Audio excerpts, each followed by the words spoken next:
네, 윤갑근 변호사입니다. 증인 12월 3일 20시 22분경 대통령과 통화한 사실이 있죠. 네, 증인이 대통령과 직접 통화한 것은 그때가 처음이죠. 예, 그렇습니다. 그때 대통령과 통화하게 된 것은 조태용 국정원장이 미국 출장으로 잘못 알고 전화를 하게 되었던 것이죠. 그때 대통령께서 왜 저에게 통화하셨는지에 대해서는 잘 모르겠습니다. 그때 조태용 원장께 대통령으로부터 전화를 받았습니다. 대통령께서 원장님이 미국 출장을 가셨는지 아셨나 봅니다 하고 말한 사실이 있죠. 예, 그렇습니다. 그것은 곧 대통령께서 국정원장이 미국에 출장 가는 것으로 알고 증인에게 전화했다는 뜻이 아닙니까? 그 부분까지는 잘 모르겠습니다. 그 당시엔 별다른 지시를 받은 것이 없죠. 20시 22분에는 한두 시간 후에 연락을 하시겠다고 하시면서 전화 대기를 하고 하셨습니다. 그 이후 22시 45분경 여인영 방첩사령관에게 전화를 했으나 받지 않았죠. 예, 받지 않았던 것으로 기억합니다. 1분 후 22시 46분경 여인영 사령관으로부터 전화가 와서 통화를 했는데 증인은 느낌이 증인과 통화를 더 이상 하고 싶어 하지 않아서 둘러대는 느낌이어서 더 말은 안 하고 통화를 종료했다고 했는데 맞나요? 예, 그런 것으로 기억됩니다. 그때 전화를 받은 장소가 어디입니까? 제가요. 예, 예, 직무실로 기억합니다. 집무실이요? 네.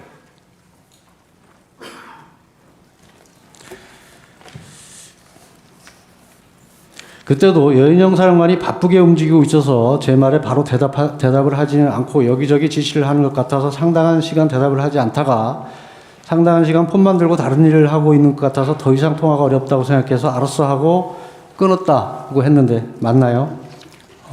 그랬던 것 같지는 않습니다. 증인이 검찰 조사에서 그렇게 진술을 했던 것인데 그러면 잘못 얘기한 건가요? 22시 46분에 그렇게 얘기했습니까? 네. 예. 그건 사실인가요?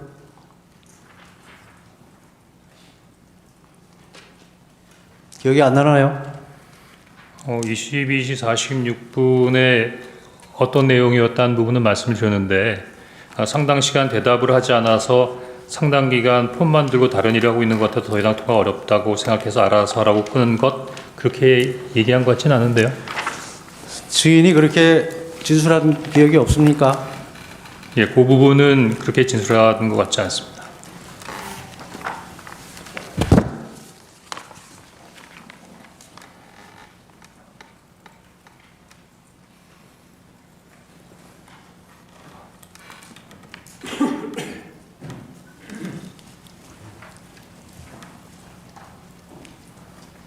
여기 보면 여사람과도 바쁘게 움직이고 있어서 제 말에 바로 대답을 하지는 않고 여기저기 지시를 하는 것 같아서 상당한 시간 대답을 하지 않다가 저 정도의 말만 했고 상당한 시간 폰을 놓고 다른 일을 하고 있는 것 같아서 제가 더 이상 통화하기 어렵다고 생각해서 알았어 하고 끊었습니다. 이렇게 진술했죠? 예, 문건을 보니까 그렇게 진술한 것 같습니다. 그러면 이렇게 진술한 게 맞는 거죠? 네. 이렇게 통화한 것이 맞는 거죠? 네, 그렇습니다. 22시 53분경 대통령으로부터 전화가 와서 통화를 했죠. 그렇습니다. 이때는 조태용 국정원장이 국내에 있다는 것을 대통령이 알고 있던 시점이죠. 그 부분에 대해서는 제가 잘 모르겠습니다. 증인은 대통령과 통화한 후 22시 58분경 여인영에게 전화를 걸었죠. 그렇습니다. 앞에서 말씀드렸듯이 여인영이 비협조적으로 전화를 받는데 다시 전화를 건 이유는 무엇인가요? 대통령께서 방첩사를 지원하라고 말씀하셨던 지시사항을 수명하기 위해서였습니다. 그때도 여인영이 폰만 들고 다른 바쁜 일을 하고 있어 대화를 나눌 상황이 안 된다고 판단해서 통화를 마쳤다고 했는데 맞나요? 예, 아까 그 첫 번째 내용하고 비슷한데 제가 22시 53분과 23시 06분에 진술한 내용에 대해서 조금 정정할 필요성을 좀 느끼고 있습니다. 정정이 아니고 그렇게 진술한 게 맞습니까? 조사에서 그렇게 진술을 했는데 진술한 것이 맞습니까? 검찰에서는 진술했는데 지금 다시 한번 생각해 보니 22시 53분과 23분의 내용이 조금 혼동된 부분이 있어서 정정할 필요가 있다고 말씀드렸던 겁니다. 그 당시 진술한 게 정확하겠습니까? 지금 두 달이 지난 시점에서 기억하는 것이 정확하겠습니까? 당시에는 제가 검찰 조사 받을 때 병원에 입원한 상태에서 전화를 받았었고 병상에서 투약한 상태에서 알겠습니다. 예, 그 당시 통화한 장소는 어딘가요? 언제 말입니까? 22시 58분 말입니다. 22시 58분에 공관 앞 공터로 기억하고 있습니다. 확실합니까? 예, 그렇게 기억합니다. 사실 23시 6분 여인원과 통화한 사실이 있죠. 그렇습니다. 증인이 전화를 한 것이죠. 그렇습니다. 계속 바빠서 전화를 못 받는데 또 통화한 이유가 무엇입니까? 바빠서 대화를 안 되는데 또 전화한 게 아니라 제가 정정하려고 했던 건 22시 58분과 23시 06분에 중요한 대화가 이어지고 있었습니다. 그것이 검찰에서 조사받을 당시 그런 일이 있었을 직후에는 기억이 안 나고 지금 기억이 난다는 그런 취지인가요? 아닙니다. 검찰에서 조사를 받을 때도 그랬고 최근까지도 그렇게 생각을 했었는데 이번에 조태영 원장님께서 CCTV를 공개하면서 구체적인 사실을 적시하니까 그런 사항과 견주어 여러 가지 부분들을 재검토하는 부분 중에서 22시 58분과 23시 06분과의 진술과 관련해서 22시 58분의 내용을 23시 06분에 두 가지 대화를 한꺼번에 대화한 것처럼 23시 06분의 대화로 진술했다는 다시 걸 묻겠습니다. 확인했습니다. 22시 58분경 네, 전화를 했을 때 공관 주차장이 확실합니까? 예, 그렇게 기억이 됩니다.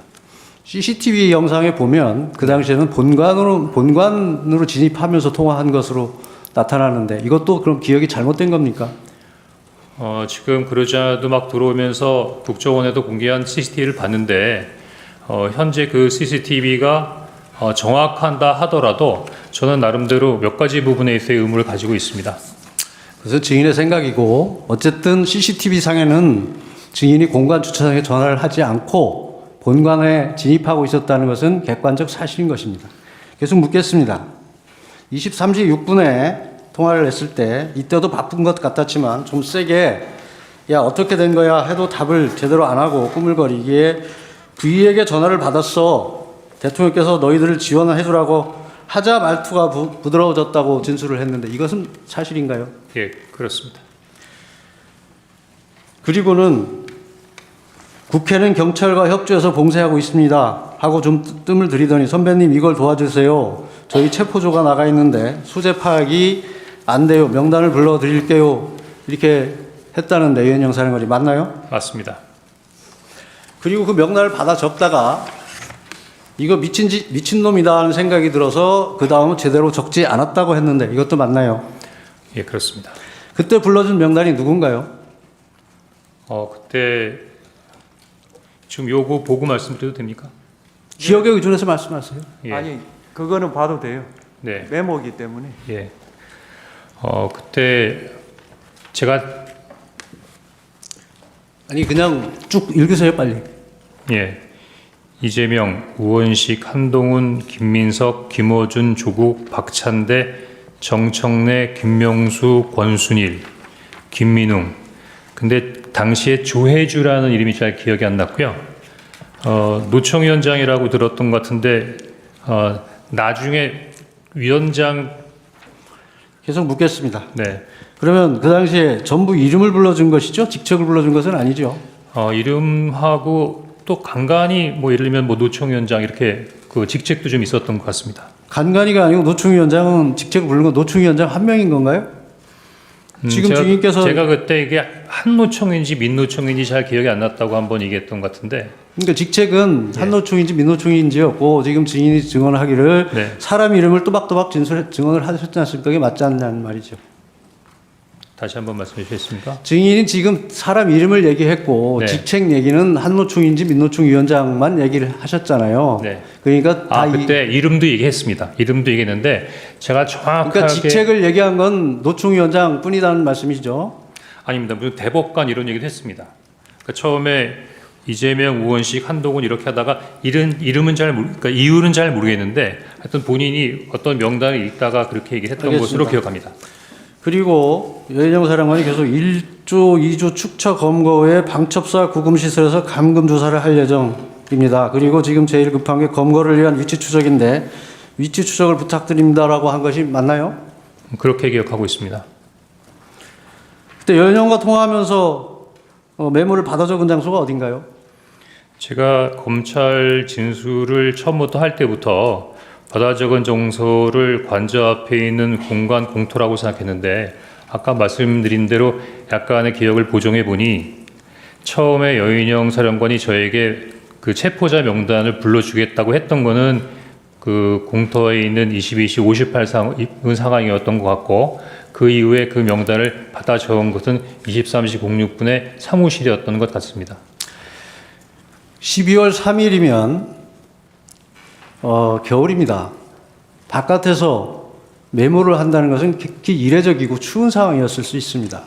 그것을 장소를 혼동한다는 것은 말이 안 된다고 생각하지 않습니까?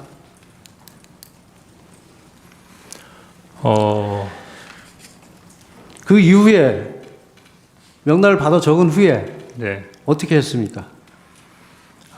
명단을 받아 적은 게 23시 06분 이후라고 하면 23시 30분에 아마 정무직 회의가 준비되어 있었기 때문에 아마 그 회의를 가려고 했는데 그 회의에 참석하기 전에 보좌관을 불러서 막 적었던 명단을 다시 옮겨서 정서하라고 했던 것 같습니다. 증인이 진술하기를 보좌관에게 작은 수첩을 주면서 한번 정리해봐라. 나도 잘 못 알아보겠다고 해서 보좌관이 다시 그 내용을 작성했고 처음 적은 작은 메모는 글씨를 너무 날려 적어서 보기 힘들어서 구겨서 버렸다. 이렇게 진술을 했는데 맞나요? 일단은 그 두 번째 메모를 옮겨 적은 것을 받은 다음에 두 번째 메모가 있으니까 아니 그러니까 이 더 이상 진술한 게 맞냐고만 묻습니다.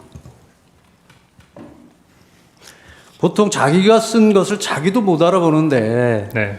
그것을 보좌관에게 정리시킨다는 것이 상식에 부합하지 않을 뿐만 아니라 지금 증인이 진술하였듯이 그 엄청난 명단을 불러줘서 미친 짓이다까지 생각했던 명단을 보좌관에게 정리시킨다는 것은 이게 상식에 부합한다고 생각하십니까? 지난번 변론 때 그 조태용 국정원장님께서 내부 조사를 통해서 그 보좌관에게 제가 지시를 했고 정소토록 했다는 부분의 조사 결과를 직접 말씀하셨던 것 같은데요. 본인이 못 알아보는 것을 보좌관이 정리할 수 있습니까? 그 보좌관이 제가 잘 못 알아보는 글씨로 몇 번 정서를 부탁했던 이 보좌관이 누군가요? 지금 보좌관은 현재 국정원에 근무하고 있는 직원입니다. 예, 누구 이름은 밝힐 수 없나요? 지난번에 조태용 원장님도 어떤 직원에 대한 성명을 얘기하는 부분에 대해서 말씀하셨는데 제가 숨기려고 하는 것이 아니고 국정원 알겠습니다. 직원에 대해서는 이 인원과 보좌관이 조직에 대해서는 증인의 이 보좌관이 메모를 정서했다니 이 보좌관이 현대고등학교를 졸업한 한동훈 전 대표의 친구는 아닌가요? 제 보좌관의 친구들이 어떤 사람인지까지는 제가 기억하지 못하고 있습니다.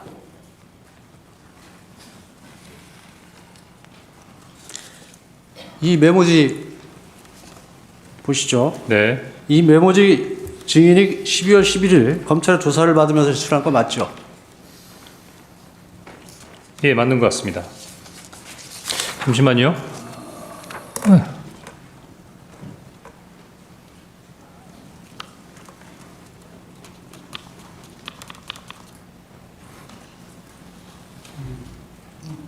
아닌가요?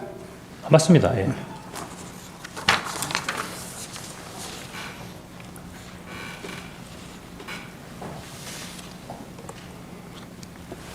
이 메모지가 아까 그 메모지와 동일한 건가요? 예, 메모지는 동일한 겁니다. 이게 그 정서했다는 그 메모지인가요? 정서를 보좌관이 두 번에 걸쳐서 했습니다. 그러니까 한 번, 두 번, 두 번째 정서를 했던 세 번째 메모였던 것 같습니다. 두 번째 정서했던 메모지입니까? 네, 그렇습니다.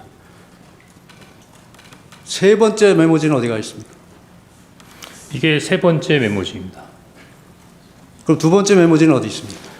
그러자도 그래서 재판관님께 그걸 말씀을 주셨는데 요 내용을 아까 말씀하신 대로 여기다가 좀 같이 보여놓고 얘기를 해도 됩니까? 네, 해보세요. 예, 계속 묻겠습니다. 예.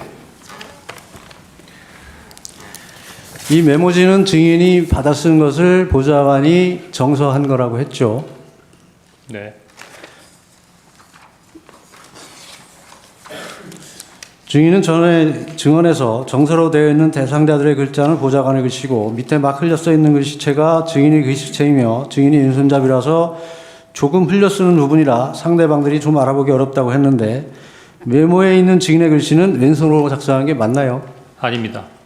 그때 그러면 지난번에 증언은 위증한 것이네요. 아니 외증한 것이 아니고 다소 와전됐다고 생각이 되는데 와전이 아니고 제가 그렇게 증언을 했습니다. 왼손으로 아니 저도 썼다고. 지난번에 했던 CCTV를 봤는데 그렇게 왼손으로 썼다 이렇게 얘기하지 않았습니다.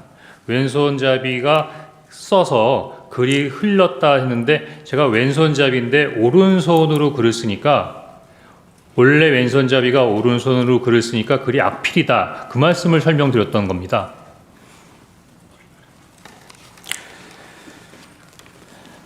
증인은 검찰 조사에서 아까 명단을 적다가 이거 미친놈이다라고 생각이 들어서 그 다음은 제대로 적지 않았다고 했는데 그러면 메모지에 빠진 사람이 누굽니까? 제가 이 메모지에 대해서 좀 이렇게 아니 빠진 사람이 누구냐고요. 빠진 사람이 받아 적다가 네. 그만뒀다면서요. 미친놈이라고 네. 해서. 그래서 10명을 쓰고 2명을 못 썼었습니다. 그 2명이 누굽니까? 지금 기억하기로는 양정철과 조혜주입니다.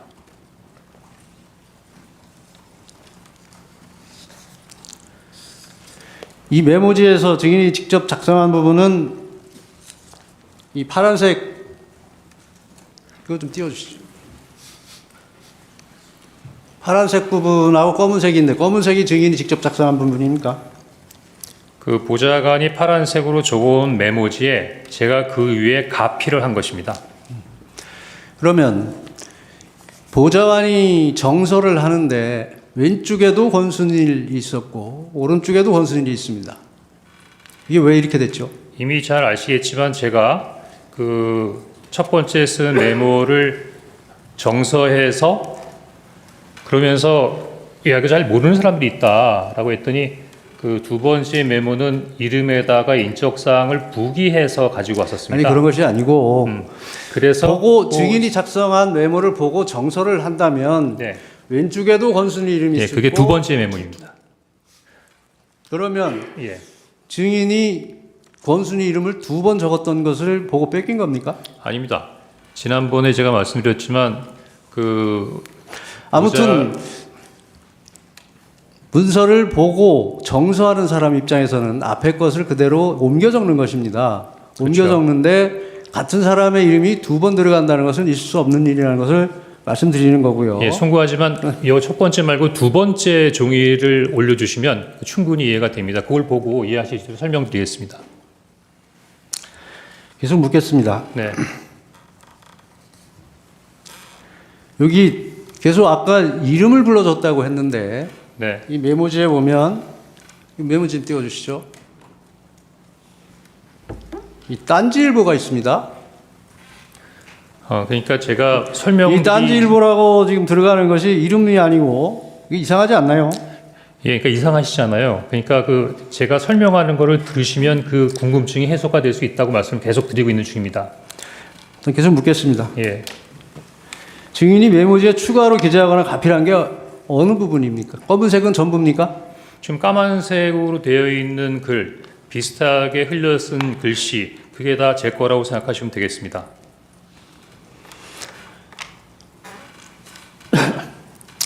여인영 방첩사령관으로부터 이제 불러주는 명단을 메모로 해서 그것을 보좌관에게 정서하도록 시켰는데 여기 보면 딴지일보 이상한 게 들어가 있고 권순일이라는 이름이 2번 적혀 있고 또 조국 전 의원, 박찬대 의원은 빠져서 추가로 적는 일이 생겼습니다. 왜 이런 일이 생겼을까요? 이것이 첫 번째 메모를 바로 옮겨 적은 것이 아니고 제가 말씀드린 대로 자세하게 인적사항이 부기가 되어 있는 두 번째 메모가 있었다고 말씀을 드렸고요.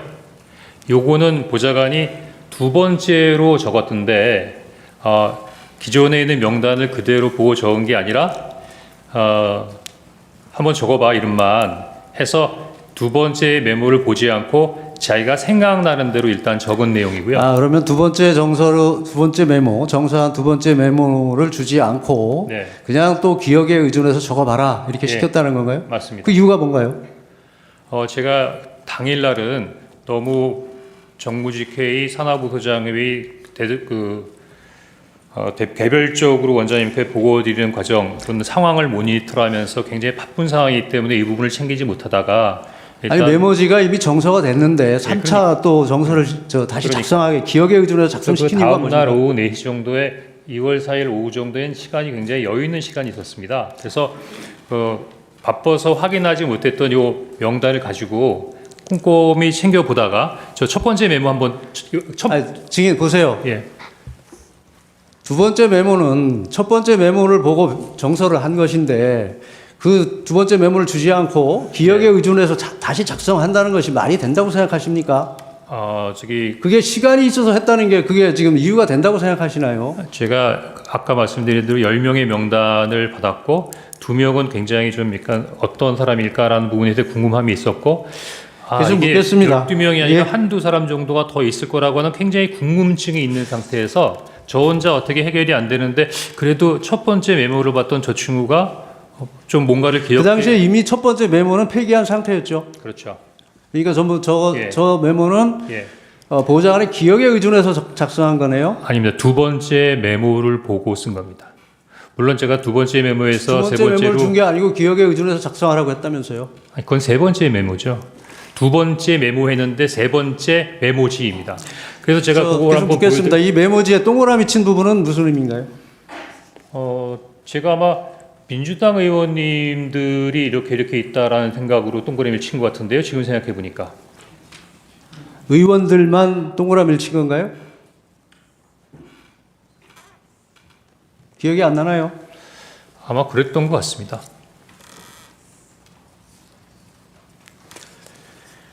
앞에서 이건 미친 짓이다 하고 적다 말았다고 했는데 굳이 이 메모를 다시 정서시킨 이유는 무엇입니까?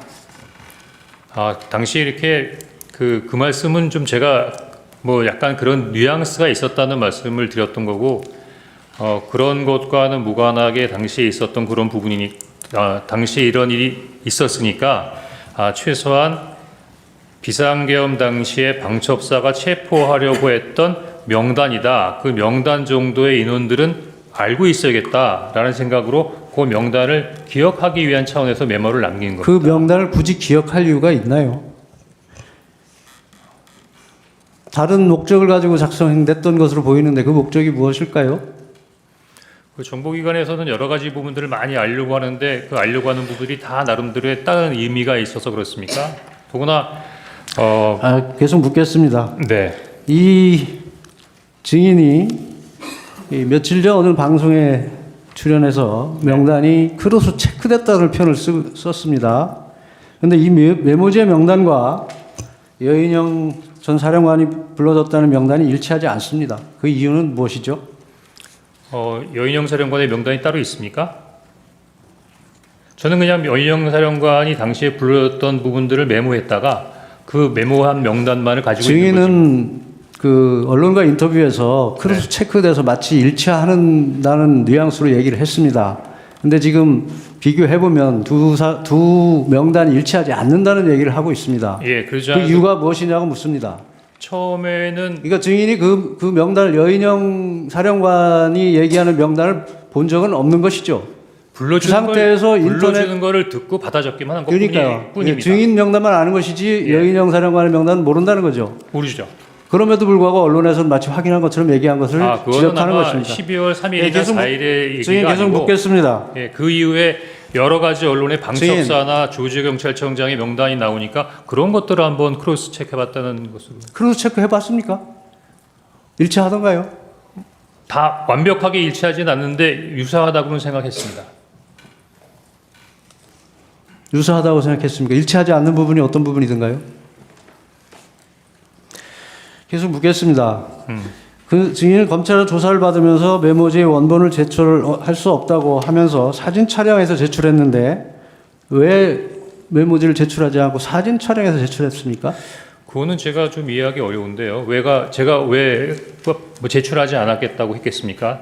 보니까 제가 경찰, 검찰 공수처 조사를 받았는데 대부분 다 특히 경찰도 디지털로 해서 저희는 지금 좀 수사기관에서 네. 이 메모지를 확보한 경위를 보면 네. 증인에게 제출할 수 있냐고 물었더니 제출할 수 없다고 해서 사진 촬영하여 기록에 첨부한다고 되어 있습니다. 그래서 묻습니다. 왜 제출하지 않았습니까?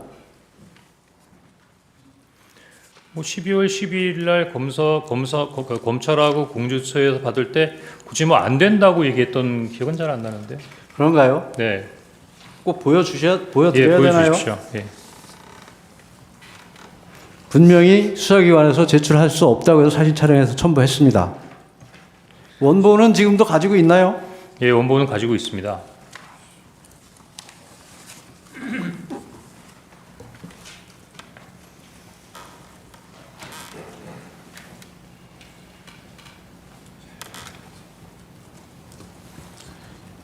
여기 보시면 당분간 제가 사용해야 돼서 임의 제출은 어렵겠지만 이렇게 되어 있지 않습니까? 예. 이걸 어디에 사용하려고 했습니까?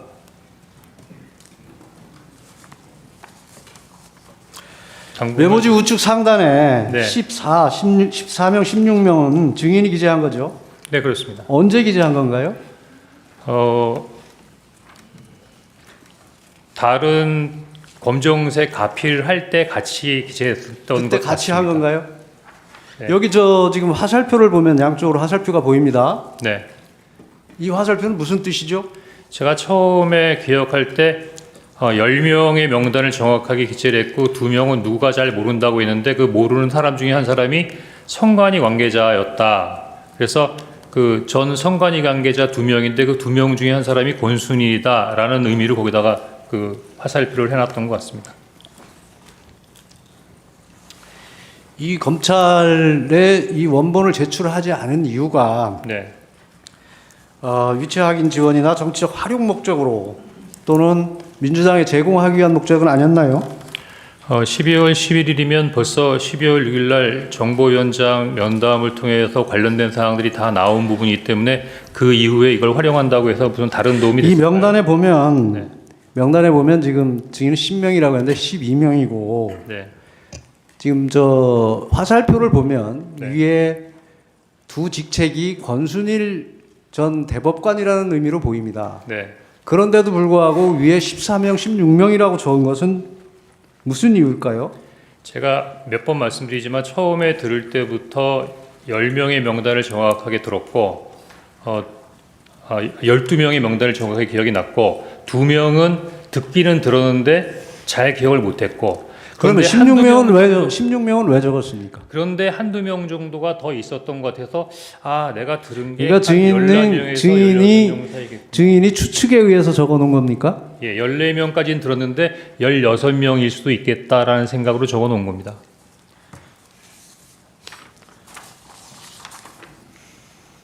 아까 검찰에 제출한 거 보면 16명을 지웠습니다. 그렇습니다. 왜 지웠나요?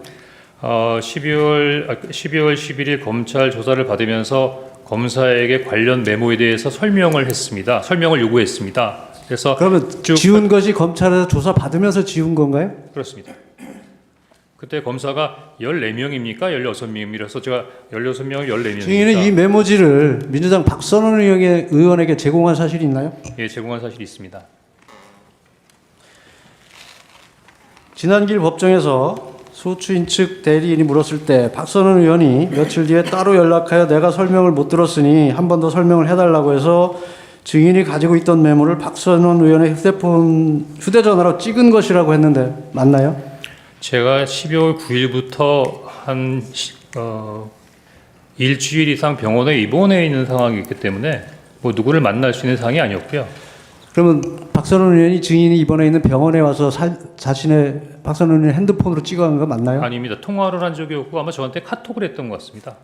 그럼 이 사진은 언제 전달했습니까? 제가 기억하기로는 검찰 조사를 받기 직전이었던 것 같습니다. 그러면 어떤 방법으로 카톡으로 보냈습니다. 카톡으로 예. 보낸 것입니까? 전송해줬다는 말인가요? 그렇습니다. 예. 이 메모지를 보면 이 어디 바닥에 놓고 찍은 것 같습니다. 네. 이 매트리스 같은데 이 사진 찍은 장소가 어딘가요? 저희 집입니다. 집에서 찍으신 건가요? 네. 저희 집에 강아지가 있는데요. 그 강아지가 미끄러지지 말라고 요 밑에 고무 같은 패딩을 바닥에 깔아놨기 때문에 아마 그것으로 보입니다. 무늬로 봐서. 제 주신 분 때 또 하겠습니다. 네. 반대 신문하시죠.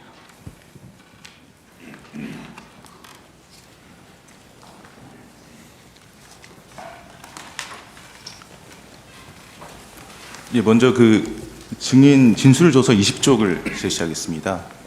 그 증인 검찰 조사 받으실 때 메모 원본도 들고 조사 받으셨죠? 그렇습니다. 그래서 검사에게 이제 보여주셨고요. 네.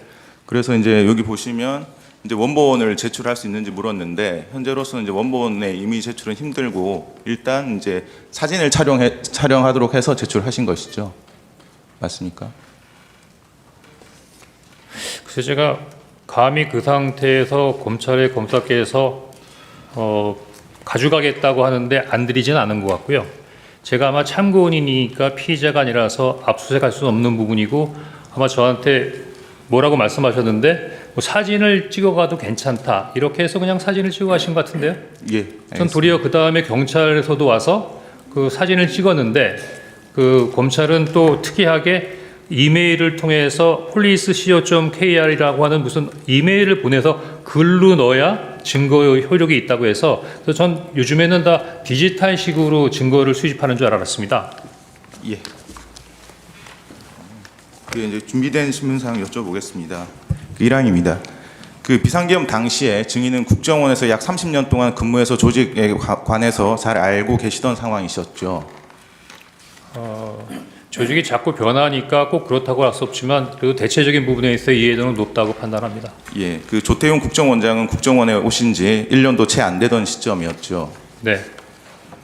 예, 2항, 3항 생략하겠습니다. 4항, 5항도 생략하겠습니다. 6항입니다. 그 증인은 그 당일 그 계엄 당일에 조태용 국정원장에게 보고하시면서 대통령으로부터 전화를 받았습니다. 대통령께서 원장님이 미국 출장을 가셨는지 아셨나 봅니다라고 이제 말씀하신 것 같은데 그 이유가 대통령이 증인에게 이제 직접 전화하신 것에 대해서 나름대로 조태용 국정원장이 기분 상하도록 하지 않도록 하기 위한 그런 차원이었습니까? 사전에 뭘 얘기한 게 아니라 그냥 추정으로 얘기한 거고요. 예. 예. 그럼 별뜻 없이 뭐 얘기하신 그런 겁니까? 거 아니면 나한테 전화할 이유가 없는데라는 어떤 그런 뉘앙스로 원장님께 말씀드리는 말씀. 예, 알겠습니다. 7항입니다. 그 피청구인은 그 2월 4일 심판정에서 이제 이렇게 말씀을 하셨습니다.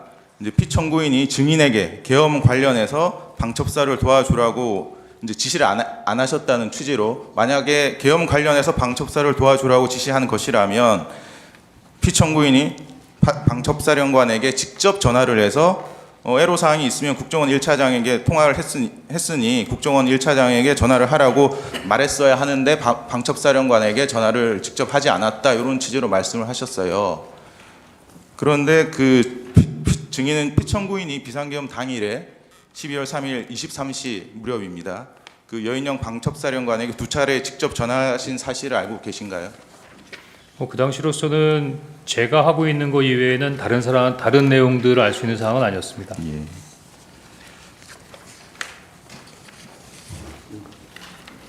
예, 제시는 생략하겠습니다. 그 여인영 사령관은 검찰 조사에서 이제 피청구인이 계엄 선포 이후 2번 정도 여인영에게 전화를 했고 오후 11시 조금 넘어서인 것 같다 이렇게 진술을 했습니다. 증인이 여인영 사령관과 통화할 당시에 여인영 사령관이 피청구인과 통화한 사실을 증인에게 얘기하지는 않았습니까? 다시 한번 얘기해 주시겠습니까? 그 이제 증인이 여인영 사령관하고 통화를 하셨는데 그때 여인영 사령관이 피청구인과 직접 통화를 했다 이런 얘기는 하지 않던가요? 그런 얘기는 없었습니다. 예, 나항입니다. 이 나항은 생략하고 뒷 질문만 물어보겠습니다. 그 여인영 사령관은 피청구 이렇게 진술을 합니다. 보여드리겠습니다. 그 갑제 49호 중에 15 여인영 피신 조서 44쪽입니다. 여기 보시면 여인영 사령관은 피청구인과 2번째 전화를 한 내용에 관해서 출동 준비 중이다 이런 얘기를 드렸던 것 같습니다. 이렇게 진술을 했습니다. 여기서 출동의 의미는 여인영이 증인에게 말한 체포조 출동을 말하는 것으로 보이는데 어떻습니까? 기관이 다르기 때문에 그 기관에 있어서의 언어를 제가 해석하는 것은 적절치 않은 것 같습니다. 그 8항입니다. 증인은 2024년 12월 6일 오전 10시경 이제 간부들과 이임식을 하셨죠. 네. 그래서 그 모인 간부 30여 명에게 이제 계엄 당일 대통령으로부터 전화받은 사실, 그리고 통화 내용, 방첩사로부터 체포 명단을 받은 사실 등을 알려주면서 국정원을 잘 지켜달라는 취지로 말씀을 하셨죠. 그 이임식 간담회에서요. 예. 예, 이임식 간담회에서 그런 내용을 공식으로 한 건 사실입니다. 예. 국정원을 잘 지켜달라는 의미는 앞으로도 국정원이 이번 비상계엄과 같은 불법적인 일에 가담하지 말라는 당부의 말로 보면 됩니까? 뭐 함축적인 의미를 담고 있었습니다. 예. 예, 9항, 10항, 11항 생략하겠습니다. 12항입니다.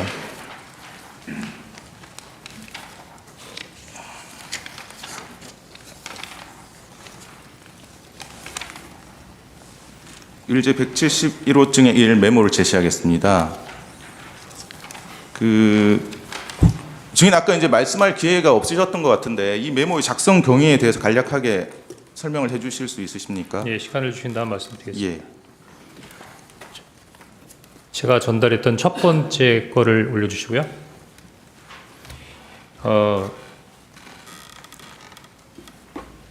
문서나 메모라고 하는 거는 중요도와 필요에 의해서 만드는 부분인데 저는 사실 지금처럼 이 메모가 중요한 부분에 있어서 가치를 갖는 증거가 될 수라고는 당시로서는 전혀 생각을 못했습니다. 다만 당시로서는 더구나 비상계엄이 해제된 이후이지만 또 방첩사에서 비상계엄의 기간 동안에 왜 이런 사람들을 체포하려고 했을까라는 궁금증이 있었고 지금 당장은 어떻게 모르지만 이런 명단들에 대해서 좀 관심을 가져봐야겠다는 생각이기 때문에 나름대로 메모를 해서 이름들을 잊어먹지 않기 위해서 만들어 놓은 겁니다. 조금 이해를 돕기 위해서 이제 12월 3일 날 이런 메모에다가 제가 관련된 전화를 통해서 받아 적은 명단을 적었습니다. 여기 아마 처음에는 한 10명 정도였던 것 같고 그다음에 제가 기억을 해서 12명 정도를 추가했던 것 같습니다. 그리고 2명 정도는 잘 기억이 안 났고 나중에 한두 명 정도가 더 있지 않나 해서 시간이 지나면서 자꾸 이렇게 좀 기억이 왔다 갔다 하더라고요.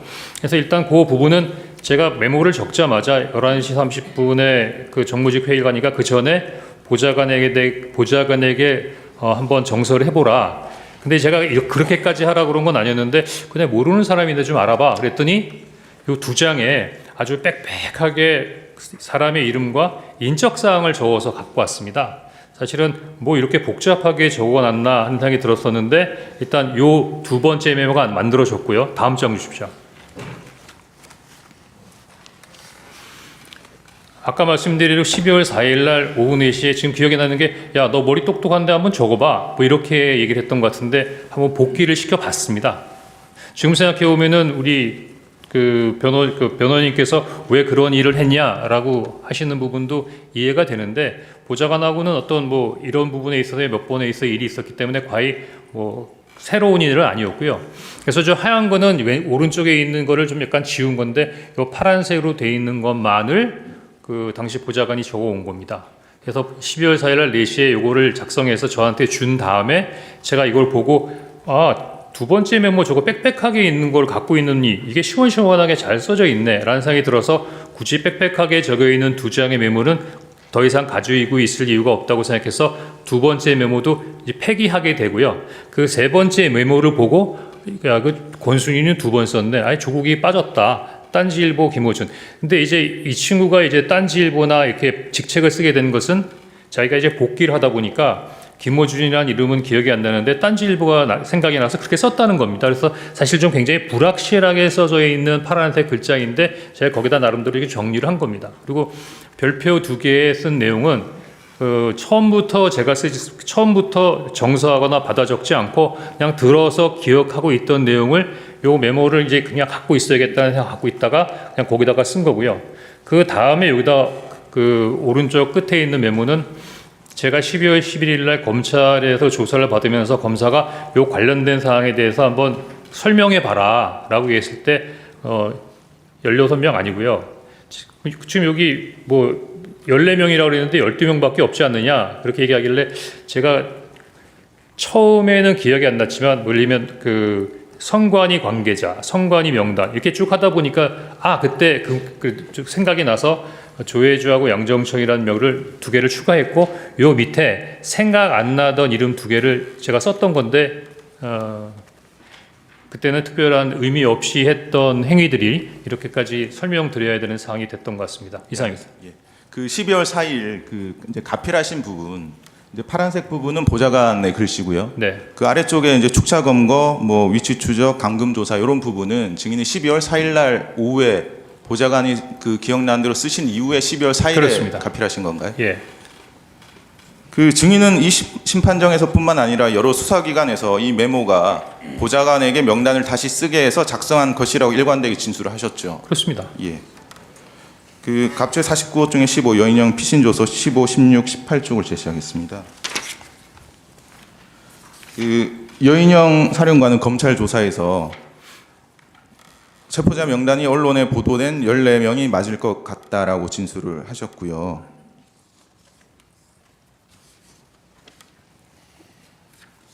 그 다음에 증인이 뭐 도와줄 것 없냐고 해서 체포자 명단을 불러주고 위치 확인을 도와달라고 했다라고 진술을 하셨습니다.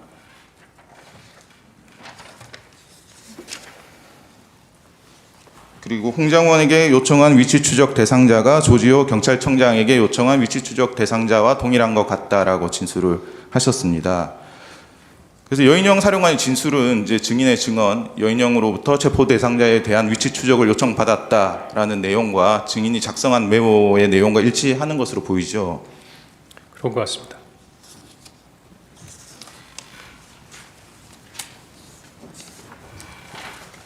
그리고 갑제 49호 중에 20 여인형 사령관 피신조서 8쪽 12쪽을 제시하겠습니다.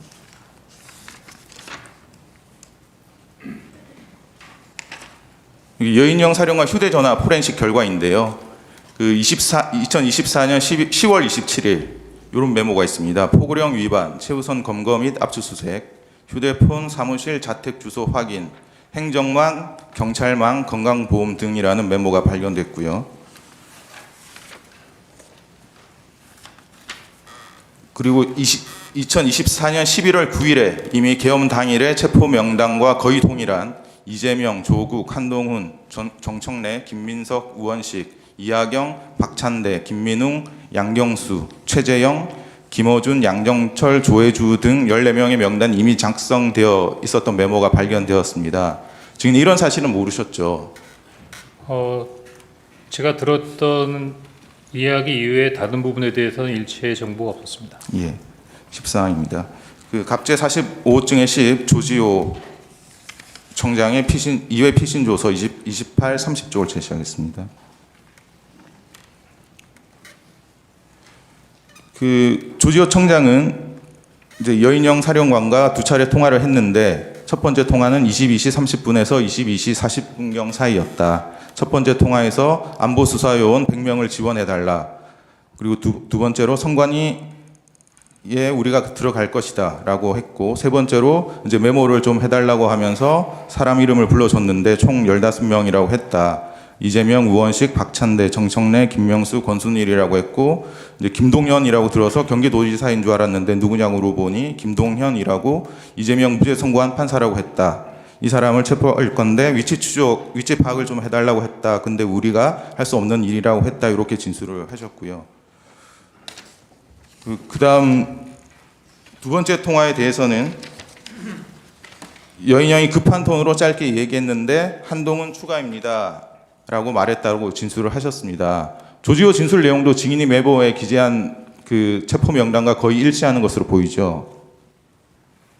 명단을 직접 맞습니까? 읽어보지 않아서 그렇습니다만 언론에서 나온 걸로 보니까 좀 유사하다고 느꼈습니다. 예.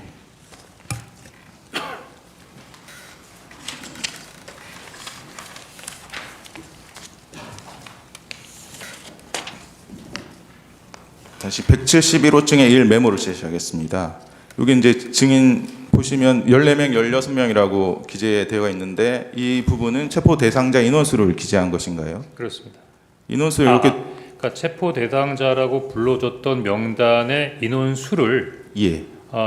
14명에서 16명 정도가 되겠다라고 기억해서 적어놓은 것입니다. 예. 그 16명 밑에는 밑줄이 있는데 이건 어떤 취지로 그으신 건가요? 16명까지일까? 예. 그 이제 기재한 인원은 12명으로 보이는데 나머지 2명 혹은 4명은 기억이 나지 않아서 이제 못 적으셨다는 것이죠. 제가 그 12월 6일 날 이 얘기할 때부터 2명이 기억이 안 나더라고요. 예. 근데 한 사람은 성관이 관계자라고 했고 한 사람은 아마 양 뭐라고 들었던 것까지는 기억이 난다고 하는데 누굴까 한동안 기억을 못했던 것 같습니다. 15항입니다. 그 갑제 49호 중에 15 여인형 피신조서 15쪽 16쪽을 제시하겠습니다.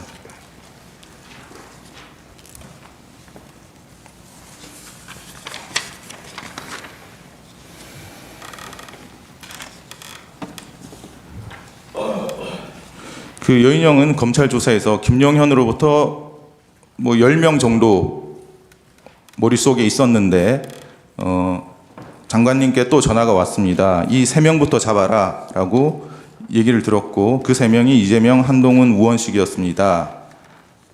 라고 진술을 했습니다. 그리고 이제 갑제 29호 중에 10 김대우 검찰 진술조서 13쪽을 제시하겠습니다. 김대우 방첩사 수사단장도 검찰 조사에서 5개 정도 출동시켰을 무렵 사령관님이 연락이 와서 이재명, 우원식, 한동훈 이 3명에 집중을 하라고 했다. 그래서 이미 출동한 인원 포함해서 전 수사관에게 위 3명에 집중해서 체포하라고 했다. 이렇게 진술을 했는데 이렇게 주요 인물 3명을 먼저 체포하고 그 후에 나머지 사람을 순차적으로 체포하는 방식이 증인이 이제 메모에 기재한 1조 2조 축차 검거 방식이 맞습니까? 그건 잘 모르겠습니다.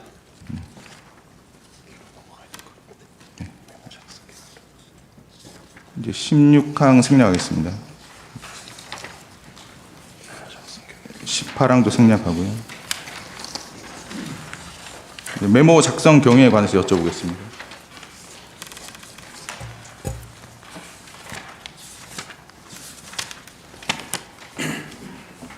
그 19항입니다. 그 조선일보 등 일부 언론 보도를 보면 증인이 국정원장 공간 앞 공터에서 메모를 작성을 했다면 피청구인과의 22시 53분경 이제 통화 이전에 메모를 작성했을 가능성이 있다. 이런 주장이 있습니다. 그 증인이 피청구인과 22시 53분경 통화 직전인 22시 46분경 여인형과의 통화를 한 것이 유일한데 이때 여인형으로부터 체포 명단을 들었습니까? 아닙니다. 예, 가항은 답이나 생략하고요. 증인은 여인형과의 22시 46분경 통화 이후에 국정원장에게 연락을 했는데 연락이 되지 않아서 산하 부서장들에게 비상 소집을 지시하고 국정원장을 만나러 사무실에서 국정원장 공간으로 갔던 것이 맞나요? 맞습니다. 예. 국정원 사무실에서 국정원장 공간까지는 자동차로 약 3분 거리라고 하는데 맞습니까? 네. 증인 혼자서 자동차를 운전해서 갔었나요? 아닙니다. 그때 수행원하고 운전원이 별도로 있었습니다. 그 증인은 22시 53분경 그 국정원장 공간 대기실에서 피청구인의 전화를 받았습니까? 그렇습니다. 그 당시에 국정원장의 공간 비서실 직원이 증인이 전화하는 모습을 볼 수 있었다고 하던데 맞습니까? 그렇습니다. 그 증인은 그러면 53분경에 전화를 했으니까 54분경 또는 55분경에 피청구인과의 통화를 마치고 공간 밖으로 나왔죠. 네. 이제 증인이 이제 지난 증인 신문 때는 22시 58분경과 23시 06분경 여인형과 2차례 통화를 했는데 이제 두 통화의 시간 차이가 8분밖에 되지 않고 그래서 통화 장소와 통화 내용을 정확하게 구별하지 않고 이제 축약해서 통화 내용을 섞어서 진술한 것으로 보이는데 맞습니까? 예, 방금 설명드린 대로 그렇게 진술을 했습니다. 네. 그러면 증인이 기억하는 22시 58분경과 23시 06분경의 통화 내용을 구별하면 어떻게 다릅니까? 마침 조서를 보니까 여인영 사령관도 제가 일반 폰으로 전화했고 보안 폰으로 바꾸자 그랬었는데 처음에 전화해서 국회 봉쇄 얘기가 있었고 위치 추적하자는 얘기가 있었고 체포자 명단을 불러주겠다고까지 했습니다. 근데 체포 명단을 그때 받아 적으려고 준비를 다 하고 있는데 가만히 생각해 보니까 일반 폰으로 서로 통화하고 있는 거예요. 그래서 이거 약간 좀 예민한 것 같으니까 보안 폰으로 바꾸자라고 했죠. 근데 보안 폰으로 바꾸고 보니까 제 보안 폰에는 차관급 이상의 국가안보 주요 간부들만 들어가 있었기 때문에 방첩사령관이 포함이 되어 있지 않았습니다. 그래서 그래도 방첩사령관한테 보안폰으로 연결하려다 보니 그건 개인이 입력할 수 있는 게 아니라 뭐 통신실이나 특별한 그 담당하는 부서에서 입력을 시켜야 되는 부분이라 보안폰으로 전화할 수가 없었습니다. 그래서 결국은 보안폰 통화를 시도하다가 보안폰 연결이 불가해서 최종적으로 다시 아까 전화했던 일반 전화로 다시 전화한 것이고요. 그래서 보안폰이 연결이 안 된다. 그래서 사람을 보내라 이렇게 된 거고 지금 바빠서 사람을 보낼 수 없다고 해서 그냥 불러주는 명단을 그때부터 받아 적게 된 거였습니다. 그러니까 22, 58분경에는 이제 네. 보안폰으로 연결까지 하려다가 안 돼서 안 됐고. 이제 사무실로 이제 복귀를 하셨고 그렇습니다. 사무실로 복귀하신 이후에 예. 23시 06분경 이제 통화를 다시 여인영 사령관과 해서 체포 명단을 들으셨다는 말씀이시죠? 예, 그렇게 기억됩니다. 예. 23항입니다. 좀 바꿔서 물어보겠습니다. 그 언론 보도 등에 따르면 증인이 이제 CCTV에 22시 58분경에 이제 본청으로 뭐 들어가는 모습이 찍혔다 이런 보도가 있는데 그 증인이 기억하는 22시 58분경의 장소는 국정원장 공간 공터라는 말씀이시죠? 그렇습니다. 그 보통 CCTV에 표시되는 시각은 보통 실제 시각과 맞지 않고 적게는 수십 초에서 많게는 수십 분까지 오차가 있을 수 있어서 반드시 시간 보정을 해야 되는데 증인이 이런 사실을 알고 있습니까? 네, 알고 있습니다. 그 증인이 모습이 찍혔다는 CCTV 촬영 시각이 실제 시각과 오차가 정확하게 얼마나 보정되었는지 전혀 이제 확인되지 않은 것으로 보이는데 그럼 뭐 보정이 됐다 이런 얘기 못 들어보셨죠? 그런 얘기는 못 들어봤습니다. 예. 그리고 국정원은 CCTV 일부 정보만 선별적으로 공개하고 있고 증인이 CCTV상 언제 어디서 통화하는 모습이 찍혔는지에 대해서 전혀 밝히지 않고 있죠. 네.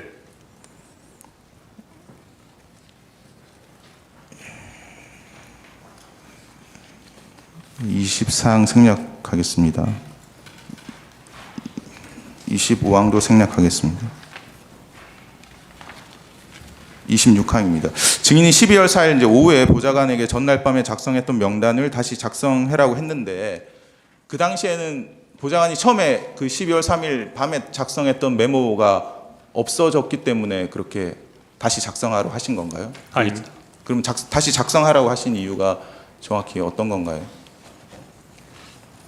12월 4일 오후에 그 명단을 쭉 보고 있으니까 계속 그 두 명이 생각이 안 났던 부분이 머리를 맴돌았고 한두 명 정도가 더 있을 텐데라는 생각이 들었는데 다시 여인영 사령한테 물어볼 수 있는 사안은 아니었기 때문에 혼자서 이렇게 할까 저렇게 할까 하다가 뭐 특별한 의미는 없지만 보좌관에게 야, 너 머리 좋으니까 뭐 다시 써봐라 하고 얘기를 했고 사람이 어떤 일을 할 때 꼭 한 가지 이유로만 얘기하지 않지 않습니까? 사실은 첫 번째 메모를 그 두 장으로 나눠서 써오는데 사람 이름에 가로 열고 뭐뭐뭐 해갖고서는 아주 빽빽하게 나서 어떻게 보면 보기가 어려울 정도로 복잡한 메모라 이거 버리고 새로 써야겠다는 생각을 했었는데 마침 이제 보좌관이 들어오길래 너 머리 좋으니까 한번 이름만 다시 한번 시원시원하게 써봐 하여튼 뭐 이런 식으로 얘기를 했던 것 같습니다. 예. 그래서 그 파란색 볼펜으로 이렇게 이름하고 본인이 기억하려다가 기억하지 못한 부분을 직책으로 해서 이렇게 한 10명 정도를 기억해서 썼던 것 같습니다. 예. 그러면 12월 3일 밤에 작성한 체포 명단과 12월 4일 오후에 작성한 체포 명단이 동일을 합니까? 명단은 다 동일합니다. 예. 의제 127호증의 1, 이제 홍장원 검찰 제출 자료 21에서 25쪽을 제시하겠습니다. 요 메모들이 있는데요.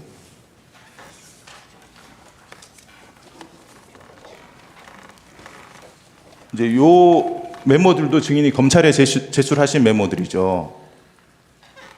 맞습니까? 제가 예. 12월 9일 날 병원에 입원할 때 굉장히 생각보다 위중한 상황이었기 때문에 지금 이거 보여주시는데 이거 서류가 잘 기억이 안 나는데요. 이거를 제가 검찰에 제출했습니까?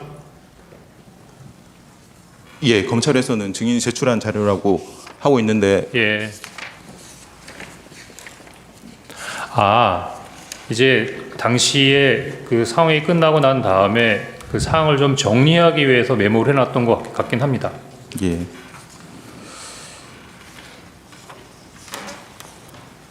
이거 기억났습니다. 이건 검찰에 제출했다고 그러시니까 제가 잘 기억이 안 나는데 요 메모는 아마 제가 정보위원회 가기 전에 가서 이제 그 정보위원장 면담을 할 거니까 그 하기 전에 뭐 간단하게 제가 그때 있었던 일들을 그 정리해놨던 그 메모인 것 같습니다. 예, 알겠습니다. 네. 34만까지 생략하고요. 34항입니다. 그 증인은 계엄 선포 이전에 신성범 정보위원장과 여러 차례 통화를 한 내역이 있는데 어떤 대화를 나누셨습니까? 신성범 정보위원장하고 양당 간사하고는 자주 통화를 했습니다. 뭐 예를 들면 그 신문에 어떤 내용이 나면 또는 뭐 해외 관련된 사항이 나면 뭐 그 부분에 대해서 묻기도 했고요. 그리고 꼭 업무적인 부분이 아니라 개인적으로도 종종 시간이 지나니까 좀 친하게 통화할 수 있는 사이였기 때문에 종종 통화를 했던 것 같습니다. 예. 그 36항입니다. 그 자꾸 이제 피청구인 측에서는 박선원 의원과 이제 증인이 연락한 것에 대해서 문제를 삼고 있는데 그 계엄 당일 12월 4일 자정 무렵에 박선원 의원으로부터 카카오톡으로 이게 무슨 일입니까? 라는 메시지를 받고 한 2시간 지나서 저도 TV만 보고 있습니다. 라고 답장을 이제 보내셨고 박선원 의원이 그러셔야 합니다. 라고 보내신 적은 있으시죠? 예, 있습니다. 그게 답니다. 그 대화 말고 다른 대화가 있었습니까? 다른 대화는 없었죠. 언제 말입니까? 그 계엄 당일. 개명 당일은 전화 통화한 적 없을 겁니다. 예. 예. 37항입니다. 그 조태용 국정원장의 이제 통화 내용을 보면 신성범 정보위원장, 성일종 국방위원장과 통화한 내역이 많이 있는데 이제 국정원장과 국정원 1차장 등 이제 국정원 정무직들이 정보위원회, 국방위원회 위원장, 여당 간사, 여당, 야당 간사들과 연락하는 것이 뭐 특별히 이례적인 일은 아니죠. 네, 그렇게 생각합니다. 예. 그 이제 피청구인 측에서는 이제 증인이 계속 야당 쪽과 연락한 것을 이제 이상하게 탄핵 공작이다 이렇게 주장을 하고 있는데 그 조태용 국정원장의 통화 내역을 보면 의제 133호증입니다. 그 계엄 전날 12월 2일 17시 51분경에 이제 영부인과 문자 메시지도 주고받고요. 그리고 계엄 당일인 12월 3일 오전 09시 49분경에도 메시지를 주고받습니다. 그 이례적인 것으로 치자면 국정원장이 영부인과 업무적이든 사적이든 연락을 주고받는 것이 훨씬 더 이례적인 일 아닙니까? 제가 평가할 사항은 아닌 것 같습니다. 예. 또 피청구인 측에서는 이제 증인이 인사청탁을 했다 이렇게 주장하고 있는 사실 알고 계시죠? 사실무근입니다. 그 증인 김상민 국정원장 법률특보 아시나요? 예, 본 적 있습니다. 그 김상민 법률특보의 임명 경위에 대해서 알고 계십니까? 법조계 인물이기 때문에 오셨다? 뭐 이렇게 정도만 알고 있습니다. 그 증인이 해임 통보를 받으신 게 12월 5일 한 4시경입니까? 네. 그 조태용 국정원장 통화 내역 보면 김상민 법률특보와 12월 5일 이렇게 15시 41분, 16시 48분, 17시 34분, 17시 49분 이렇게 4차례 이제 통화를 주고받은 내역이 있습니다. 마침 이때가 이제 증인의 경질 통보를 받은 그 시점인 것 같은데요. 혹시 증인은 국정원장으로부터 법률특보와 상의를 해서 증인의 해임을 결정했다 이런 얘기 들으신 적 없으신가요? 그건 아니고 아마 당시 저만 경질된 게 아니라 기조실장도 같이 교체한다는 얘기가 있어서 그 기조실장의 후임으로 김상민 특보가 온다는 얘기가 있었습니다. 예, 39항은 지난번 증인신문에 했었는데 질문을 안 한 내용이어서 좀 여쭤보겠습니다. 그 증인 국정원이 이제 수사권은 없어졌지만 북한에 관한 정보, 방첩에 관한 정보, 간첩이나 국가 안보 침해에 관한 정보를 수집하고 배포하는 국정원의 역할은 변경되지 않았죠. 네. 그리고 그 국정원은 국정원법에 따라서 국가안보와 국익에 반한 활동을 하는 내국인을 발견하고 추적하는 체계와 시스템도 갖춰놓고 있죠. 내국인이라고 하셨습니까? 예, 국가안보와 국익에 반하는 활동을 하는 내국인을 발견하고 추적하는 체계와 시스템을 갖춰놓고 있지 않나요? 예, 반국가적인 부분이라면은 안보수사국에서 그런 부분들에 대한 추적 활동을 할 것으로 생각됩니다. 그리고 국정원은 이제 수사권은 없어졌지만 이제 현장 조사, 문서 열람, 시료 채취, 자료 제출 요구, 진술 요청 등을 할 수 있는 조사권이 2024년 1월 1일부터 새로 신설돼서 시행되고 있는데 그 사실 알고 계시죠? 예, 조사권은 있다고 알고 있습니다. 네. 예, 추가 신문하십시오.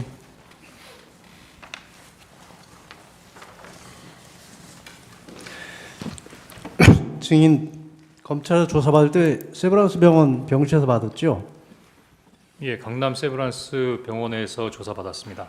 그 입원 기간이 어떻게 되나요? 며칠부터 며칠까지 입원했었나요? 한 7, 8일 정도 되는 것 같습니다. 일단 입원은 9일 날 했고 네. 한 7일, 8일, 9일, 한 9일 정도 된 것 같습니다. 한 18일까지 입원하셨나요? 그거는 지금 제가 기억 못하겠습니다. 정확하게 한 그 정도 9일 된다고는 예. 말씀드리겠습니다. 알겠습니다. 증인이 그 아까 메모지 이것을 박선원 의원에게 카카오톡을 보내줬다고 했죠? 네. 그게 언제쯤인가요? 제가 검찰 조사를 받기 전이니까 제가 검찰 조사를 12월 11일에 받았거든요. 그 직전인 것 같습니다. 왜냐하면 병원에 있을 때였고 박선원 병원에 의원이 있을 때인데 아까 사진은 집에 있는 강아지 매트리스에서 찍은 것으로 돼 있는데 그럼 날짜가 맞지 않는데요? 그건 그 전에 그건 그 전에 찍어서 그 그 전에요? 사진으로 갖고 있었던 것 같습니다.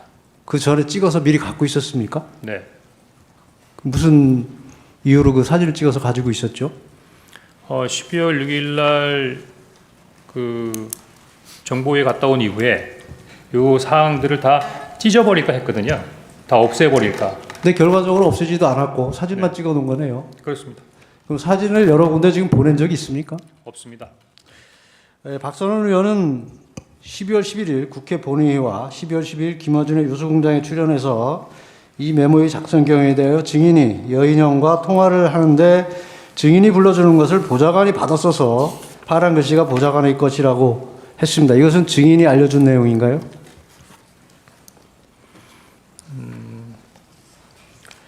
어떻게 얘기를 했다고요? 제가 그 프로그램을 못 본 것 같습니다. 증인은 보좌관에게 정서시켰다고 했고 네. 박선원 의원은 네. 증인이 불러주는 것을 보좌관이 받았었다고 했습니다. 예. 계속 묻겠습니다. 예. 이 메모가 증인이 12월 6일 정부에 출석과 진술했을 때 이미 있었던 것은 맞죠? 4일, 5일에 작성했다는 것이죠? 그러니까 12월 6일 정보에 참석하기 전에 있었다. 네. 예, 그렇습니다. 그때 왜 안 가지고 왔죠? 그냥 가져갔습니다. 그럼 제출 안 했습니까? 제출을 안 하고 보여드렸는데 통화 내역이나 이런 부분들에는 관심을 가지시는데 메모엔 별로 관심이 없어요. 그럼 메모를 누구에게 보여줬습니까? 신성범, 이성권, 근데 김병기 아무도 의원 세 관심을 갖지 사람만 않아서 제출하지 않았습니까? 달라는 말을 안 해서 안 줬, 그냥 가만히 있었습니다. 보여는 줬습니까? 보여는 줬습니다. 그럼 아무도 달라고 하지는 달라고 않단 하지 말이죠. 않았습니다. 왜냐하면 그때 네, 계속 그때는 제가 아니, 그거를 계속 묻겠습니다. 하니까 예, 주로 예. 메모를 하면서 받아 적었던 것 같습니다. 김병기 의원은 대통령과의 휴대전화 내역과 여인형과의 휴대전화 내역을 공개하면서 명단에 대해서는 증인이 기억한 순서라고 하면서 명단을 공개했습니다. 당시에 메모가 존재했던 건 맞나요? 맞습니다. 그 기억해서 얘기한다는 순서가 제가 막 암기해서 한 게 아니라 그 메모를 보고 쭉 읽었는데 김병기 의원이 왜 그렇게 얘기했는지 전 잘 모르겠습니다. 박선원 의원은 이 메모지를 12월 11일 국회 현안질에서 화면에 공개를 했고 12월 12일 다시 김어준 TV에서 공개를 하였습니다. 이거 다 증인이 제공한 건 맞죠? 그때는 제가 병원에 입원해 있던 상황이라 그 상황에 대해서 제공한 건 맞죠? 증인이 제공한 건 맞죠? 박선원 의원에게. 박선원에게 제공한 건 맞습니다. 메모지에 1조 2조 축차 검거 후 방첩사 구금시설 감금 조사 검거를 요청 위치 추적과 이거 증인이 직접 기재했다는 것이죠. 그렇습니다. 제가 직접 기재했습니다. 이 내용은 보좌관은 아는 내용인가요?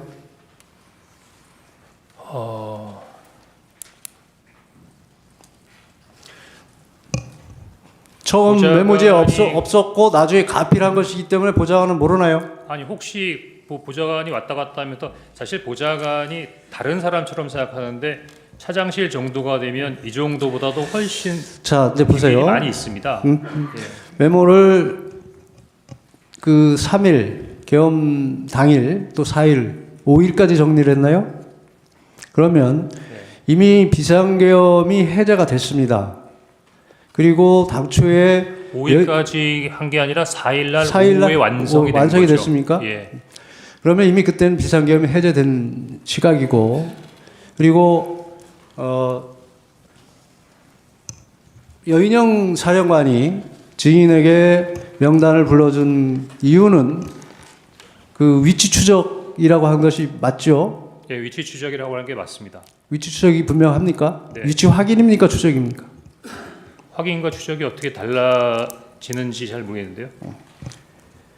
그러면 이미 체포자가- 비상계엄이 해제됐고 이거 명단을 이용해서 더 이상 사용할 데가 없는데 또 증인은 아까 미친 짓이다까지 했던 메모를 다시 정서한 이유가 뭡니까? 위치 추적을 위해서 필요한 것은 아닐 테고 이미 제가 미친 비상계엄이 짓이라 해제됐기 때문에 그렇다면 증인은 이 어떤 다른 목적, 정치적으로 활용하거나 어떤 증인의 입지를 확보하기 위한 목적으로 작성했던 건 아닙니까? 그 메모지로 어떤 정치적 입지를 만들 수 있죠? 아니란 말이죠. 아닙니다. 그 메모지에 아까 말한 1조, 2조 추차 검거, 방접사, 구금시설, 감금조사 등에 기재한 이유는 뭐 기억력을 되살려 넣기 위해서 기재한 겁니까? 왜 기재한 겁니까? 아침부터 저녁까지 여러 정보 보고를 받다 보면 아침에 받은 정보 보고를 가끔 잊어버릴 때도 있습니다. 제가 아니 보기에는 이미 이때는 비상계엄도 메모해 놓은 해제되고 예. 뭐 특별히 이게 사용할 데가 없는 것인데 굳이 왜 또 정리를 해놨냐고 묻는 겁니다. 정보적인 차원으로 해도 방첩사령관이 비상계엄 때한 뭐 그러면 그런 일이 있었다는 것을 적어 놓은 겁니까? 아니 10여 명의 계속 묻겠습니다. 10여 명의 인원을 체포하려고 했다고 하면 최소한 이런 사람들이 이렇게 했다는 부분 정도를 기억하고 있어야겠다고 그걸 생각하지 기억할 않겠습니까? 이유가 있나요? 국정원의 대공수사권이 언제 없어졌죠? 지난 정부에 없어졌던 것 같습니다. 안보조사국은 언제 생겼습니까? 안보수사국은 이번 정부가 생긴 다음이었던 것 같습니다. 안보조사국은 2차장 산하인가요? 예, 2차장 산하입니다. 그 메모지에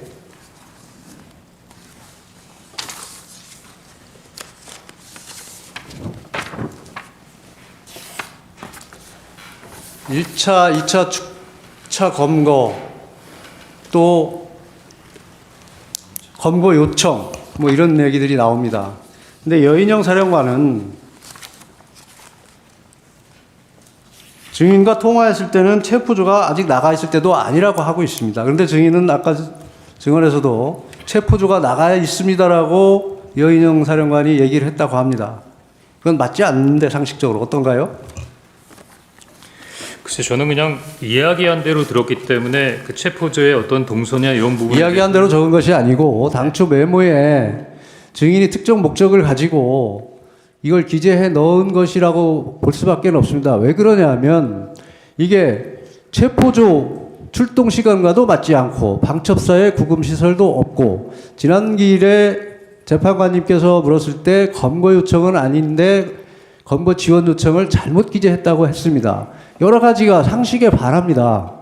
그렇다는 것은 이것이 조작되거나 특정한 목적으로 작성됐다는 것을 설명하는 이유가 그것밖에 없다고 생각한다는 것입니다.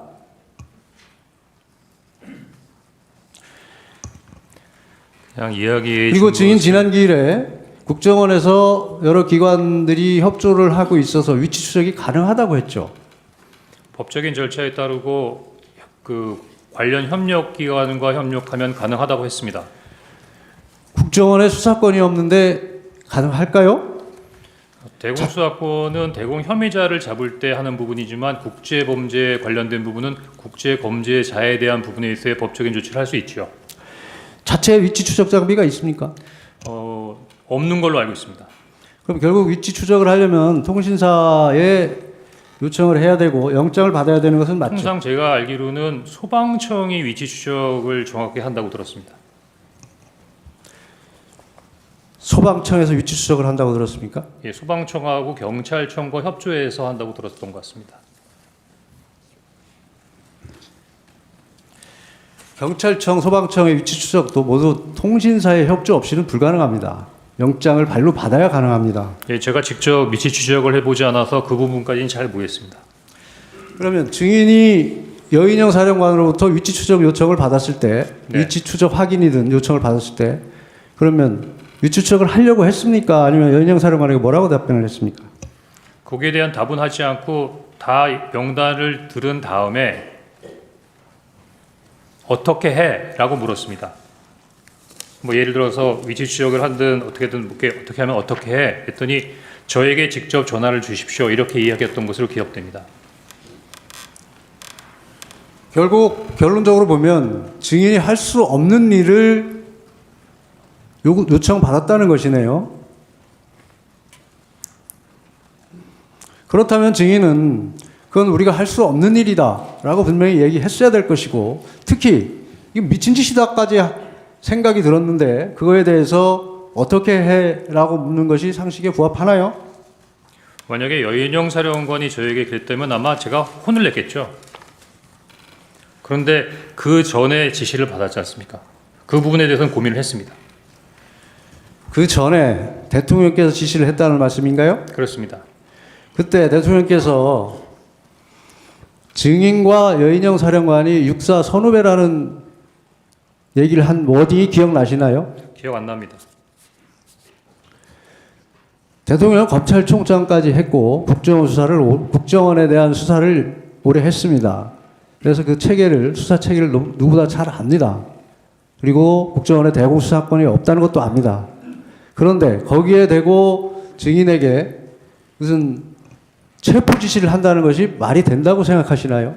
저도 지금까지 그게 궁금합니다. 대공수사권도 없는데 체포 지시를 한다. 이것이 말이 되지 않는 것이고, 우선 대통령께서는 증인과 방첩사령관이 육사 선후배이고 방첩사령부에서 간첩 수사를 할 경우 국정원에서 가지고 있는 대공 용의점 정보를 제공하고 방첩사 여건이 열악하니 국정원에서 지원하라는 취지로 얘기를 하셨다고 합니다. 그것을 증인은 일방적으로 누구를 체포하라는 지시로 받아들였다는 것인가요? 증인도 지난번 증언에서 목적어가 없다고 얘기한 건 맞죠? 맞습니다. 그것을 단순히 대통령과의 통화 후에, 그것도 여인영 사령관이 먼저 전화를 한 것도 아니고 증인이 여인영 사령관에게 전화해서 무엇을 할 것인지 물어보고 두 사람 간의 연결을 증인 마음대로 한 것 아닌가요? 그렇게 생각하기에는 전화통화의 내용과 이어서 여인영 사령관의 얘기를 분리해서 생각하기에는 좀 논리적으로 어려웠다 이렇게 생각됩니다. 그건 논리의 문제가 아니고 사실관계나 여러 가지 객관적 정황을 놓고 판단을 해야 되지 않겠습니까? 국정원 1차장이신데 1차장까지 하셨는데 법률적인 문제나 현실적인 문제나 이런 것을 종합해 보면 그게 어떻게 연결이 된다고 생각을 하십니까? 그럼 우리 변호인 그거는 증인이 특정 목적을 가지고 억지로 자꾸 끼워 맞춘다고밖에 생각되지 않는데 어떤가요? 그럼 변호인님 제가 좀 모자라서 그러는데 당시에 어떻게 이해했던 것이 옳은지 한번 말씀해 주시겠습니까? 아닙니다. 증인 계속 묻겠습니다. 이 메모지 한번 봐주세요.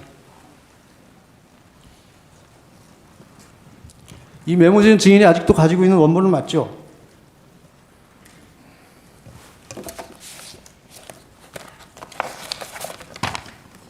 예, 가지고 있습니다.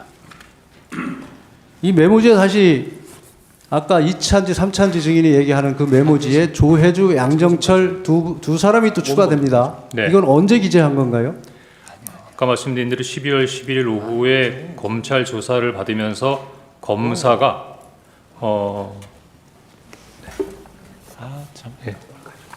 예, 됐습니다. 원본 좀 달라고.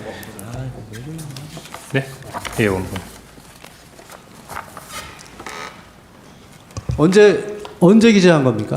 검찰 조사 받을 때입니다. 12월 11일입니까? 12월 11일 오후로 기억합니다. 그러면 검찰에는 왜 이것을 제공을 안 하고 아까 그 보여준 문서 그거를 제공을 했죠? 제출을 했죠? 이 조혜주, 양정철 언제 기재한 겁니까? 조혜주, 양정철 검사님께 이 메모를 설명하는 과정에서 제출했습니다. 증인이 검찰에 제출한 메모지에는 조혜주, 양정철 이 가필된 부분이 없습니다. 그러니까 그때 제출했습니다. 검찰에 아마 검찰에 조혜주, 양정철이 없다 그러면 먼저 사진을 찍으시고 제가 나름대로 이렇게 설명을 하는 부분에서 여기 14명인데 2명이 없네요. 그래서 제가 조혜주, 양정철이라고 적어 넣어 드린 것 같습니다. 그럼 검찰에서 그 문서를 확보를 못했다는 얘기인가요? 아니 그때 이미 사진을 찍으셨던 걸로 기억되는데요. 제가 얘기하는 거는 도리어 증인이 해임 통보를 받은 게 12월 5일 16시경이 맞죠? 맞습니다. 일단은 그만하시고 또 하시죠. 예, 추가 신문 하시죠. 예, 그 메모 얘기 조금 더 여쭤보겠습니다. 그날 밤에 여인영한테 명단을 듣고 이제 그 보좌관한테 정사하라고 지시를 하셨다는 거 아닙니까? 네, 그게 원래 처음에 증인이 여인영하고 통화하면서 받아 적은 거는 포스트잇 같은 메모지는 맞습니까? 아닙니다. 포스트잇이라고 지난번에 원장님이 말씀하셨던 것 같은데 포스트잇 아닙니다. 포스트잇 아니에요? 그냥 하얀 종이였던 것 같습니다. 예. 그러면 거기에 적혀 있는 걸 보고 보좌관이 정서를 했다는 건데 그 처음 정서한 버전이 너무 빽빽하게 돼 있었다는 겁니까? 그렇습니다. 2장으로? 예, 2장. 메모지에 2장으로. 예. 그러면 이 정서 지시한 후에 그 정서 마치고 돌려받은 거는 정무직 회의 갔다 예, 왔습니까? 그때 회의 다 끝나고 돌아와서 사무실로 돌아오니까 아마 보좌관이 저한테 제출을 했던 것 같습니다. 그럼 원장 독대는 하기 전이고요? 아니 다 다녀온 다음입니다. 다 다녀온 다음. 예. 그 2장짜리에는 아까 뭐 직책도 적고 빽빽하게 적혀 있었다 그러셨잖아요. 예. 그거는 보좌관이 뭘 찾아보고 그걸 그렇게 적은 겁니까? 그러니까 제가 그 지시를 하면서 제가 아마 이렇게 좀 익숙하지 못했던 이름이고 누구인지 잘 몰라서 야, 잘 모르는 사람이 있는데 누군지 좀 알아봐라고 했더니 본인이 이제 뭐 네이버나 아니면 인물 정보 같은 걸 이렇게 찾아가지고 거기에다가 이제 부기를 했던 것 같습니다. 그래서 네. 예를 들면 홍장원이면 가로 열고 몇 년생, 고향 어디, 학교 어디, 해갖고선 좀 경력 같은 것까지 포함돼서 제가 보기엔 한 2장에 그 굉장히 원래 그 성격도 좀 그렇지만 굉장히 빽빽하고 꽉 차게 뭘 적어왔던 것 같습니다. 그럼 자기가 뭘 검색을 해서 거기를 그렇겠죠. 약식 프로필 같이 그렇게 예, 적었다는 그렇겠죠. 말씀이시네. 그러면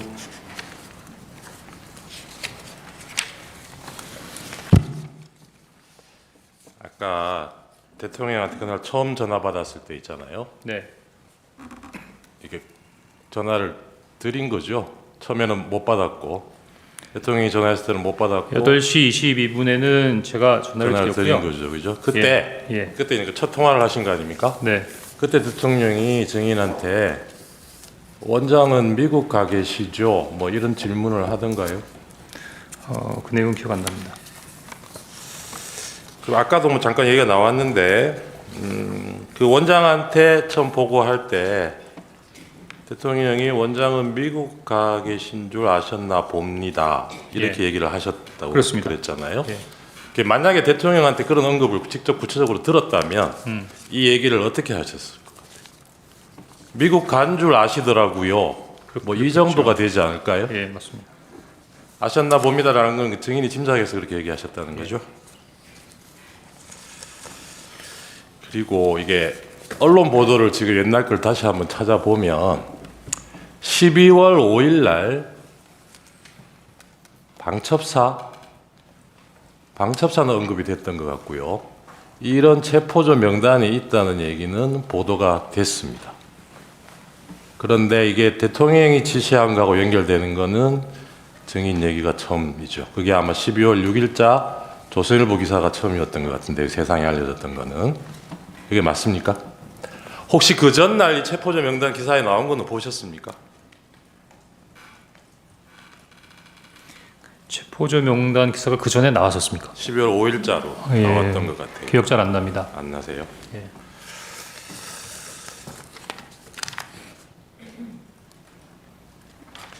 그 아까 박선원 의원하고 카톡 주고받고 사진 보내주고 하셨던 거는 그게 직접 만났다는 얘기는 제가 지난번에 아마 안 만났습니다. 예. 조태영 증인신문 때 재판관님이 물어보셔가지고 저도 그때 상대방 그 신문사항이 워낙 늦게 나와가지고 급하게 사실 확인을 하느라고 소추위원실을 통해서 확인을 해보니까 그날 뭐 말씀하셨던 대로 그 다른 일정이 있어서 정보위 설명 때는 박선원 의원이 원래 간사인데 못 오셨고 네. 그래서 나중에 나한테도 설명을 해달라 요청을 해서 네. 그래서 저는 그 부분을 이제 당연히 뭐 만나서 설명을 들었겠거니 하고 그렇게 말씀을 드렸던 건데 그건 제가 좀 오해가 있었던 부분이고 만나지는 않고 카톡으로 받고 사진도 카톡으로 보내주셨다는 거죠. 그렇습니다. 네. 그렇게 기억합니다. 네.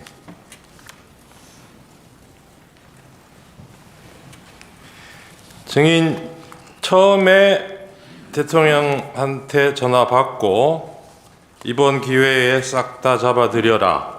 대상은 특정이 안 된 채로 그 얘기를 듣고 여인영하고 통화하기 전에는 검찰에서 어떻게 진술하셨냐면 이게 대상이 짐작으로는 반국가 세력 뭐 그런 간첩단이나 이런 사건이 터졌나 있었나 방첩사에서 그렇게 짐작하셨다고 얘기를 하셨어요. 예, 방첩사에 사건이 있는가 그렇게 생각했습니다. 방첩사에. 예. 그런데 그날은 아마 그럴 경황이 없었을 테고 나중에라도 이 대통령 비상계엄 선포하는 대국민 담화문 찬찬히 한번 보신 적 있습니까? 그 외에도 여러 가지 일들이 많아서 담화물을 챙겨볼 수 있는 기회는 없었습니다. 지금이라도 한번 보십시오. 보면 예, 계엄 선포 이후로 반국가 세력이라는 말을 한 4-5번 쓰고 있습니다. 그리고 어떤 때는 국회라고 하기도 하고 민주당이라고 하기도 하고 어떤 대목에는 반국가 세력 앞에 종북이라고 붙여져 있어요. 이 반국가 계엄 선포문하고 연결시켜 보면 증인이 처음에 그 짐작했던 반국가 세력이 여인영한테 들은 명단하고 다른 얘기가 아닌 것 같거든요. 그런 생각은 안 해보셨어요?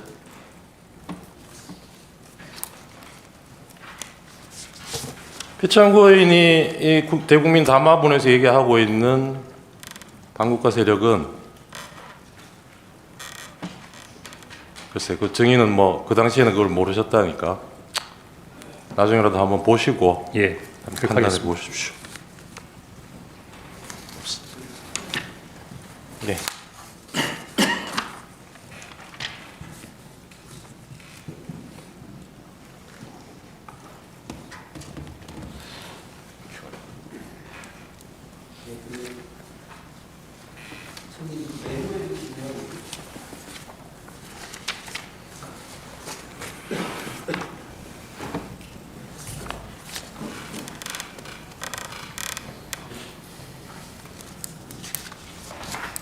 증인 메모에 보시면 그 방첩사 구금시설이라는 표현이 있지 않습니까?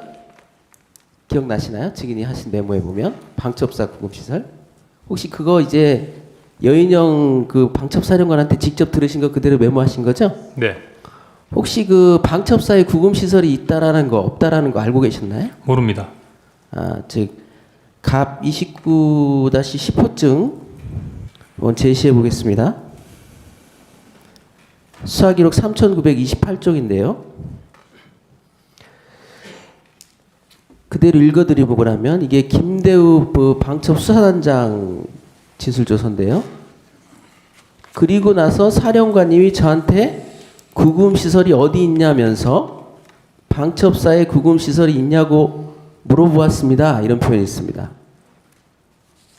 이걸로 보면 이제 증인께서 기재한 그 부분을 듣고 기재했다라고 보이는데 특별히 이 부분에 대해서 기억이 있으십니까? 방첩사 구금시설 이 부분에 대해서. 지금 수사단장이 얘기했던 이 내용이 저와의 대화와 관계가 있습니까? 지금 그 저번 증인신문 때 네, 그 방첩사 구금시설이 없는데 네. 왜 증인은 그런 메모를 했느냐고 그래가지고 좀 신빙성에 의심을 받았지 않습니까? 예, 그래서 제가 모른다고 했습니다. 그러셨죠? 예. 예. 혹시 이 메모를 작성할 때 네. 그 체포자 명단에 대해서 여인영 사령관 말고 네. 다른 분한테 혹시 들은 것은 있나요? 체포자 명단 관련돼서는 예. 여인영 사령관에게만 들었습니다. 혹시 그 증인은 메모에 정청래 사법위원장하고 권순일 그 대법관이 전 대법관이 같이 지게돼 있는데요.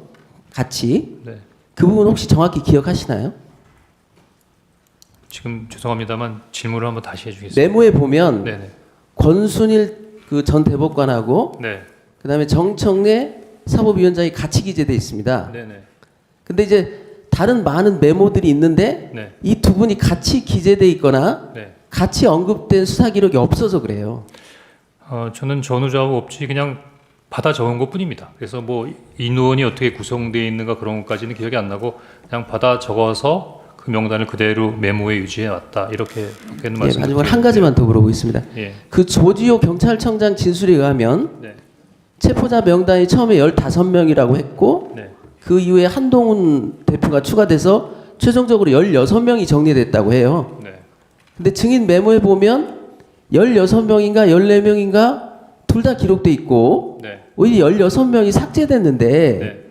혹시 검찰 조사를 받으면서 네. 그 명단이 정확한지에 대해서 검사하고 좀 의견 교환이 있었나요? 아닙니다. 전혀 없었나요? 예. 그런데 16명인 걸로 혹시 오해한 특별한 이유가 있나요?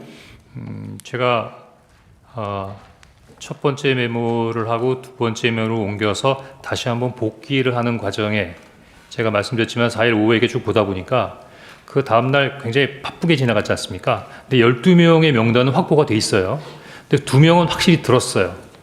근데 12명의 명단도 한 10명 정도밖에 안 적었기 때문에 10명 적고 생각나는 거 2명 더 적고 2명은 생각이 잘 안 나고 근데 가만히 생각해 보다 보니까 그 순서로 뭐 그 이후에 몇 번 더 있었던 것 같은 그 잔상이 좀 남았던 것 같아서 혹시라도 내가 지금 현재 기억하는 건 14명인데 16명까지도 불러준 게 아닐까라고 추정했던 겁니다. 그러니까 그때 이제 여인영 방첩 사령관으로부터 들은 명단이 네. 혹시 16명이 아닐까라고 본인 스스로 그렇게 생각한 적이 있었다는 거죠? 예, 그런 생각한 적이 있었습니다. 네, 이상. 아까 저 피천구인 대리님께서 이 메모를 그 다음 날 뭐 다시 작성하고 한 게 비상계엄은 이미 해제됐는데 그래서 이걸 다시 뭐 사용할 일도 이용할 일도 없을 것 같은데 왜 그런 작업을 했느냐 이런 취지로 물으셨는데 이게 비상계엄이 해제됐다고 해서 대통령이 이런 사람들 체포 지시한 일도 없어지는 건 아니겠죠. 예. 그게 뭐 나중에 이무렵의 증인이 벌써 이걸 세상에 알려야겠다는 생각을 하셨는지는 모르겠는데 뭐 나중을 위해서 기록을 하는 의미는 충분히 있었을 것 같은데 그런 의미로 하셨던 거 아닌가요?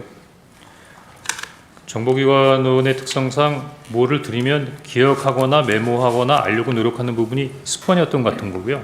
네. 꼭 정보 수집을 하는 부분의 모든 부분이 이 정보 수집을 하면 요 다음에 뭘 해야겠다라는 부분에 있어 생각을 하고 하는 건 아니니까 네. 어떻게 보면 그냥 들었던 부분에 특이하면 메모해 놓고 뭐 알겠습니다. 이랬던 부분이 아닌가 싶습니다. 예.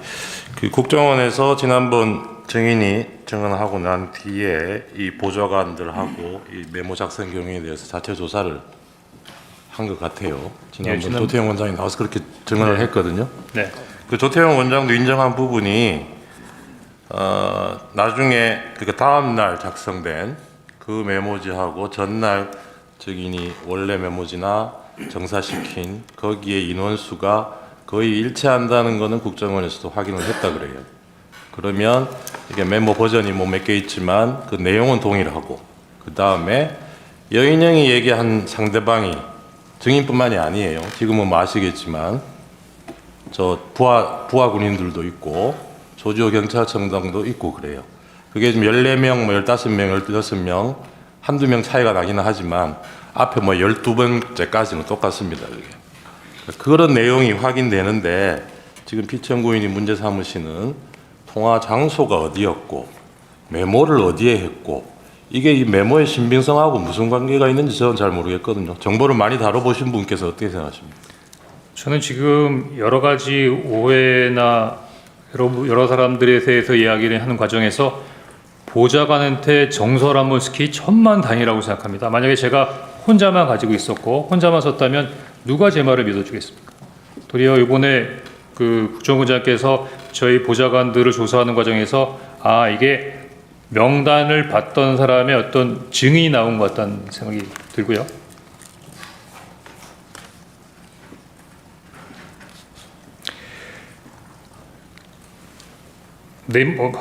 내비를 할 때도 스코프가 나오는데 결국 이루어진 것은 국정원 청사 내입니다. 제 사무실에서 3분 거리에 떨어지는 원장 직무실, 그 원장 관저, 그 선상에서 이루어진 거거든요. 네. 그러면 시간은 그 통화 내역으로 정해져 있기 때문에 이미 정해져 있고 사무실에서 관저현관까지 그 짧은 기간의 거리 내에서 이루어졌다면 그 어디서 이루어졌다 하더라도 크게 놀랄 일은 아니지 않습니까? 네, 이상입니다. 질문 재판부에서 하겠습니다. 예, 승인. 그 국정원장이 대통령께 주례보고하는 거 있죠? 네, 일주일에 한 번씩 합니까? 통상 그랬던 것으로 기억합니다. 지금 그 김규현 국정원장이 2023년 11월 26일에 퇴임한 걸로 되어 있고요.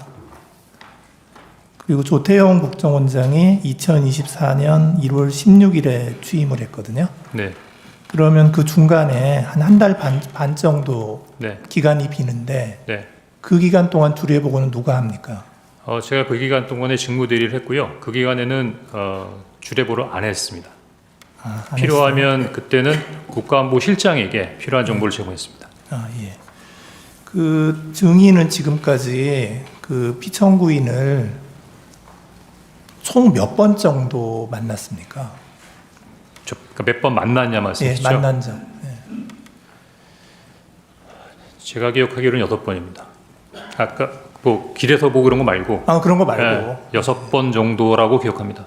언제인가요? 제가 처음으로 차장으로 취임했을 때 1차장과 2차장의 취임을 축하해 주시는 저녁을 한번 했던 기억이 나고요. 식사를 같이 했어요? 예. 예. 그 다음에 한 4번 정도는 대통령께 독대복은 아니고 원장님하고 같이 배석해서 보고 자리에 갔던 부분이 한 4번 정도 되는 것 같고 그때 안보실하고 그 북한 관련된 부분에 있어서 전문가 그룹의 저녁 식사를 한번 하는 자리가 있었으니까 저녁에 한 2번, 보고 자리 한 4번, 한 6번으로 기억이 됩니다.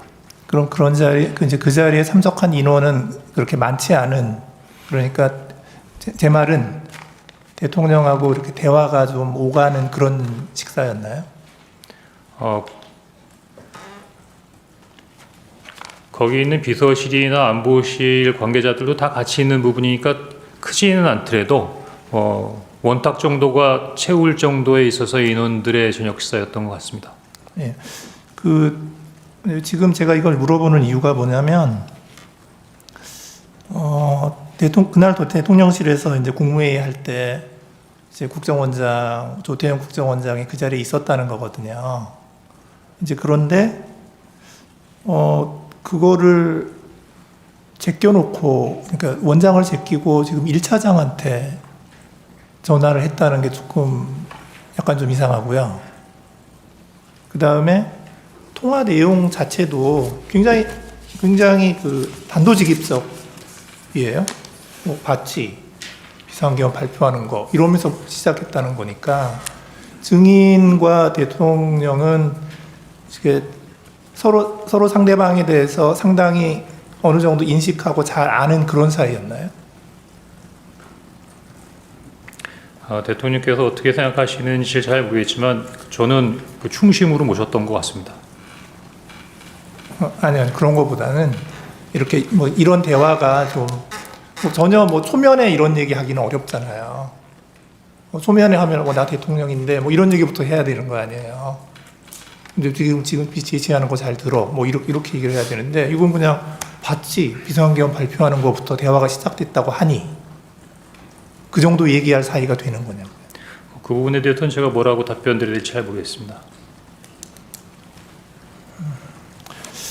그다음에 이제 그날 23시 30분에 이제 저기 정무직 회의를 하고 나서 이제 조태현 국정원장에게 들어가서 좀 얘기를 했잖아요. 네. 그때 이제 대통령께로부터 전화 받았습니다 하고, 대통령이 원장님이 미국 출장 가셨는지 아셨나 봅니다 하고, 뭐 방첩사 지원하라고 하십니다, 뭐 이런 얘기 쭉 했잖아요. 네. 그런데 이제 그때 조금 이상한 거는 그때 국정원장께서 뭐 놀라거나 그거 무슨 일이야, 그거 어떻게 된 거야 하고 좀 자세히 설명해봐, 뭐 이런 식으로 대화가 오갔나요? 일체 답변이 없으시고 방금 말씀하신 것처럼 거기에 대해서 반응하지 않으셔서 사실 좀 당황했었습니다. 놀랐나요? 아니요, 안 놀랐습니다. 그러니까 조태용 원장이 안 놀랐다는 거죠? 네. 그럼 뭐 증인은 그때 좀 어떻게 생각을 했나요? 왜 안 놀라시지? 뭐 이런 거에 대해서 증인의 생각은 어땠습니까? 마지막에 지침이나 방향을 달라고 얘기하는데도 불구하고 그냥 자리에서 일어나시는 걸 보면서 나하고 이제 이 부분에 대해서 구체적인 부분으로 얘기하고 싶어 하지 않는구나라고 느꼈고, 당시에 통상 공직에 있는 사람들은 보고를 받고 지시를 했다는 부분들은 그만큼의 책임이 있는 부분이기 때문에 이런 상황에서 그런 부분에 있어서 책임을 안 지시겠다라는 부분을 이해했습니다. 증인 말을 들어보면은 원장님 최소한의 지침과 방향은 주셔야죠 라고 했더니 조태영 원장이 화를 내듯이 자리를 박차고 일어나서 더 이상 대화가 어렵다고 생각했다, 이렇게 증인이 얘기를 했는데, 네, 그런 내용이 맞습니까? 그렇게 기억합니다. 조금 더 자세히 설명해 줄래요? 그때 상황을. 어디부터 시작할까요? 그러니까 최소한의, 그러니까 거기부터 얘기를 하죠. 방첩사를 지원하라고 합니다. 방첩사가 이재명, 한동훈을 잡으러 다닙니다 라고 얘기한 다음부터 예.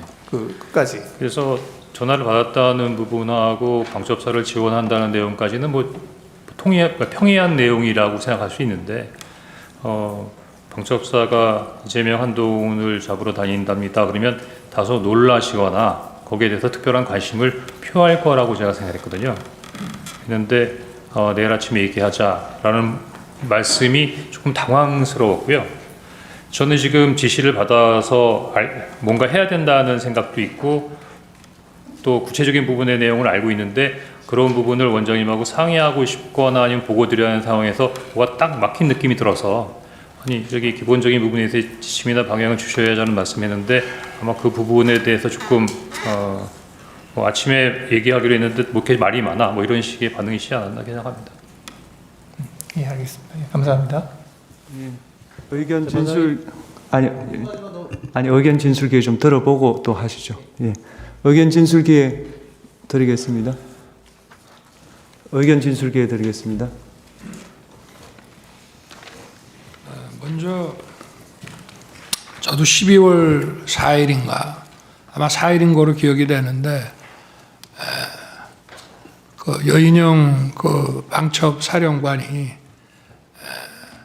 조지호 경찰청장한테 위치 확인, 체포 이런 거를 부탁했다는 기사를 보고, 저도 김용현 그때는 국방장관이 구속이 안 돼 있는 상황이어서 제가 이게 어떻게 된 거냐라고 물어본 적이 있습니다. 그랬더니 좀 두 사람 다 이런 수사나 이런 거에 대해서, 특히 여인영 사령관은 저게 순작전통이고 해가지고 도대체 이 수사에 대한 개념 체계가 없다 보니 위치 확인을 좀 동향 파악을 하기 위해서 했는데, 경찰에서 그거는 현재 사용하는 휴대폰을 알지 않는 한 어렵다고 딱 잘랐다고 이렇게 얘기를 해서, 저도 그런 부분에 대해서는 정말 불필요한 일이고 잘못됐다고 생각합니다. 그러나 지금 이제 우리 국정원 1차장의 이 메모와 관련된 문제는 그런 차원의 문제가 아니고, 저와 통화한 거를 가지고 대통령의 체포 지시라는 것과 연결을 해서 바로 이 내란과 탄핵의 이 공작을 했다는 게 문제입니다. 지금 제가 그 당시에는 지난번에도 말씀을 드렸지만 국정원장이 미국 출장을 갔는지 여부에 대해서 좀 오해가 있다 보니까 사실은 직무대리인 1차장에게 통화를 하게 된, 그러면서 지금 이런 상황이 지금 발생을 했다고 지난번에도 말씀을 드렸는데요. 제가 여인영 그 방첩사령관을 도와줘라라고 한 얘기, 그리고 제가 1차장에게 이따가 전화 혹시 할 수도 있다라고 한 8시 반경에 얘기를 해서 10시 넘어서 제가 이제 계엄 선포를 다 하고 올라와서 전화를 한 이유는 아까도 말씀드렸지만 몇 차례 본 적도 있고 또 뭐 일도 열심히 하는 것 같고 이렇게 해서 제가 격려 차원의 전화를 한 건데, 그중에서 제일 중요한 부분이 우리 홍 차장이 여인영 사령관하고 육사 선후배잖아 하는 얘기가 가장 중요한 얘기인데, 아까 그 얘기 못 들었다고 거짓말하지 않습니까? 제가 전화를 한 이유는 간첩 사건에 대해서 국정원이 가지고 있는 정보를 전부 경찰에만 주려고 하지 말고, 방첩사도 수사 역량이 있고, 원래 지난 정부에서 방첩사 수사 요원을 2분의 1로 감축을 시켜서 군 방첩 활동과 방산 이 안보 활동에 지장이 많이 초래가 됐기 때문에 우리 정부에서는 수사관을 계속 증원해 나가면서 이를테면 창원의 방산업체 그 보안 지키는 문제부터 시작해서 방첩사를 계속 키워오고 있는 상황이고, 제가 김규현 국정원장뿐 아니라 조태용 국정원장한테도 방첩사 지원을 수도 없이 얘기를 했습니다. 그래서 제가 1차장에게 전화를 하게 되면 이거는 그 얘기하려고 하는 것이지, 계엄과 관련된 사무는 국정원에 당시에는 뭐 요청할 일도 없고, 또 만약에 여러 가지 계엄과 관련된 정보사항을 좀 파악을 해야 되겠다 하면 대통령이 국정원장한테 전화를 하지 차장한테 전화한다는 거는 이거는 공직사회에서 있을 수 없는 일입니다. 그리고 지난번 그 국정원장 그 어디 경찰 조사 때도 뭐 대통령께서 국정원 직제를 잘 모르시는 것 같습니다라고 조서를 수사관이 받은 모양인데 그거 전부 엉터리입니다. 우리나라에서 국정원 직원 빼고 저만큼 국정원에 대해서 잘 아는 사람이 없습니다. 저는 국정원 수사를 물경 3년을 했고요. 그리고 국정원, 방첩사, 경찰의 이 대공 역량을 보강하기 위해서 취임 이후에도 엄청난 노력을 했을 뿐 아니라 국정원 인사를 벌써 여러 차례 해온 사람이라 속속들이 저는 잘 압니다. 제가 1차장한테 이런 얘기를 한 것은 육사 선후배이기 때문에 좀 국정원에서 이런 걸 할 때 정무직 회의라든가 간부 회의 때도 좀 거들어 주라는 얘기를 이제 한 것인데, 이거를 간첩을 좀 많이 잡아 넣기 위해서 정보를 좀 경찰만 주지 말고 여기다가도 방첩사에도 주고 지원을 좀 해주라는 얘기를 이런 무슨 목적 없는 체포 지시로 해서 그 여인영이 뭘 부탁도 안 하는데 대통령이 도와주라고 그랬다고 해서 이런 거를 받아서 여인영은 경찰에다가 물어보니 경찰이 어렵다고 하니 국정원은 뭐 미행이라도 하고 뭘 하니 그거 뭐 위치 확인하는데 좀 도움이 될까 해서 헌 얘기를 이렇게 엮어가지고 대통령의 체포 지시로 이거를 만들어냈다는 게 이 핵심입니다, 이게. 그래서 이 메모를 아까도 왜 자, 지금 12월 3일 날 밤에 저 국정원은 뭐 신출귀몰한다고 뭐 저 영장 없이도 이렇게 수사권이 없어도 뭐 좀 미행이라든지 뭐 정보 활동을 통해서 사람 어디 있는지를 알아낼 수 있지 않는가라는 뭘 잘 모르는 사람의 이런 부탁을 받아서 미친놈 말도 안 되는 소리 하네라고 했다고 하면서 그거를 또 한 번 계속해서 이 메모를 만들어 가지고 있다가 자기가 12월 5일 사표 내고 6일 날 해임이 되니까 이걸 가지고 대통령의 이 체포 지시다라고 이거를 엮어낸 것이 바로 이 메모의 그 핵심이라고 저는 말씀드리고 싶습니다. 그리고 아까 국정원장에게 대통령이 방첩사 지원하라고 했던 얘기에 대해서 국정원이 원장이 별다른 대답을 안 했다는 것은 제가 판단하기에는 저한테 하도 들었기 때문에 그 얘기는 맨날 하는 얘기니까 아마 내가 저 국외 출장 중인 줄 아시고 저 1차장하고 통화를 했다가 그 얘기를 하셨던 모양이구나 라고 저는 원장이 받아들였을 것이라고 생각하지, 개헌과 관련된 별도의 그 어떤 지시였다고 한다면은 바로 저한테 아마 국정원장이 특달같이 전화했을 겁니다. 1차장한테 뭔 지시를 하셨다는데 그게 뭡니까 하고, 그래야 그게 국정원장이지, 아니 개헌과 관련된 지시라고 생각을 하면서 1차장 말을 그냥 무시해버리고, 아니 그 앞에서는 무시하는 척을 하더라도 대통령이 자기 밑에 사람한테 뭔가 개헌과 관련된 업무 지시를 했다면 특달같이 저한테 전화하는 게 상식 아니겠습니까? 그거는 수도 없이 들었기 때문이고, 지난번에도 왜 한번 재판관님께서 어떤 작년 상반기 총선 전에 어떤 안가 자리에 여인영 방첩사령관이 거기에 왜 참석했냐고 한번 물어보신 것 같은데, 그 자리가 바로 국정원 보고 방첩사 지원해 주라고 하는 그런 자리입니다. 그렇기 때문에 그 말씀을 좀 드리고요. 그리고 아까 제 무슨 처와 국정원장 간에 휴대폰 문자 주고받았다는 부분에 대해서는 그건 저도 알 수 없는 것이지만, 저와 제 처는 지난 11월 7일 대국민 담화와 기자회견한 이후에 소통 방식을 개선하고 휴대폰을 바꾸겠다고 이미 국민들에게 다 말씀을 드려서, 제가 아마 11월 중순에서 남미 G20하고 APEC 출장 가기 직전 아니면 그 직후에 휴대폰을 바꿨습니다. 그래서 비화폰을 저 같은 경우에는 국정원장하고 썼고요. 아마 제 아내는 국정원장이 안보실장이던 시절에는 전화번호를 가지고 있었을지 모르지만 휴대폰을 이렇게 비화폰 아닌 개인 휴대폰을 바꾸고 원래 휴대폰을 다 없애버렸기 때문에 저는 그 통화 내역이 어떤 건지 사실 좀 궁금합니다. 네, 이상입니다. 네, 추가 5분 드리겠습니다. 추가 신문하십시오. 증인이 해임 통보를 받은 게 12월 5일 16시경이라고 했습니다. 맞죠? 그 다음날 12월 6일 조간부터 국정원 발로 한동훈 등 정치인 체포 지시라는 뉴스가 보도되기 시작합니다. 기억나시나요? 조선일보에서 그런 기사가 났던 거 기억합니다. 공교롭게도 증인이 해임 통보 받은 다음날 조간입니다. 그 해임 이유와 관련해서 지난번에 국정원장과 좀 다른 주장을 하시는데, 증인 박지원 의원에게 인사청탁 7번이나 한 적 없습니까? 없습니다.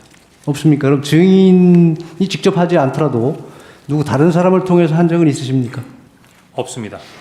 그럼 증인이 대북공작금 횡령 의혹과 관련해서 박지원 의원에게 설명한 적은 있습니까? 예, 있습니다. 증인은 박지원 의원에게 인사청탁을 한 적이 없다고 하지만 박지원 의원이 페이스북에 올린 글입니다.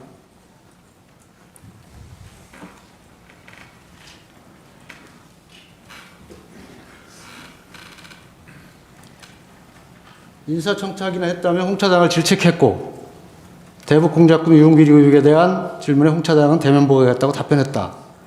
그 앞에 보면 주영 대사를 역임하신 전 국정원 간부가 6, 7차례 청탁 거절한 것이 전부다. 이런 내용이 나옵니다. 그럼 증인과 관련이 없는 내용입니까? 대신 청탁해 준 사람이 누굽니까? 증인 짐작되는 문이 있는데 공개적으로 얘기하는 건 적절치 않을 것 같습니다. 증인 이 비망록, 이 메모지 기억나시나요? 네, 기억납니다. 여기에 보면 맨 윗줄에 내용이 무엇이냐면, 만화 같은 일들을 말씀드리고자 합니다. 이런 내용이 나옵니다. 그런데 12월 6일 김병기 의원이 브리핑을 하면서 똑같은 워딩을 합니다. 만화 같은 일들을 말씀드리고자 합니다. 이 비망록과 일치합니다. 이 비망록 김병기 의원에게 제공한 사실이 있습니까? 없습니다. 그런데 어떻게 이렇게 두 사람의 워딩이 똑같을 수 있을까요? 있을 수 있죠. 있을 수 있나요? 제가 12월 6일 아마 12시 정도로 기억이 되는데 신성봉 정보위원장이 그 정보위원장 면담을 주선해서 그때 김병기 의원이 오는 게 아니라 이제 양당 간사가 오는 부분이었는데 일단 그날 신성봉 위원이 물어봤던 것 자체가 조선일보 관련된 기사가 어떻게 된가를 물어봤고 제가 전화로는 얘기하기 어렵습니다. 그랬더니 와라 가겠습니다. 그래서 사실은 정보위원장이 이 비망록을 김병기 의원에게 제공한 사실은 없다는 말이죠. 네, 예, 다만 알겠습니다. 가서 얘기할 때 제가 보기엔 두서가 좀 있어야 되니까 노트 테이킹을 좀 해서 갔던 것 같습니다. 아까 정부인 측이 마치 대통령께서 증인에게 체포 지시를 한 것을 전제로 질문을 했기 때문에 대통령께서 설명을 하셨지만 다시 한번 확인을 하겠습니다. 분명히 증인에게는 목적어가 없었다고 말씀하셨죠. 예, 목적어가 없었다라고 얘기했습니다. 예. 그리고 여인영 사령관과 통화한 것은 여인영 사령관이 먼저 한 것이 아니라 증인이 먼저 한 것이 맞죠. 예, 제가 먼저 했습니다. 그렇다면 논리 구조적으로 증인은 방첩사를 도와주라고 하니까 방첩사에 전화를 했다는 것입니다. 그래서 그렇게 오인을 내지는 그렇게 생각을 했다는 것입니다. 당연하게 생각한다면 여인영 사령관이 먼저 증인에게 전화를 해서 요청을 해야 되는 것입니다. 그런데 증인은 별로 협조적이지 않은 여인영 사령관에게 전화해서 무슨 뭘 도와줄 것을 얘기하고 있습니다. 이게 논리적으로 맞다고 생각을 하시나요? 저는 여인영 사령관에게 전화하고 싶은 마음 전혀 없었고 또 여인영 사령관에게 뭘 도와줘야겠다고 생각한 적도 없습니다. 다만 알겠습니다. 방금 전에 이상입니다. 지시를 받았으니까 예, 수고하셨습니다. 휴정하고 7시 30분에 속개하겠습니다.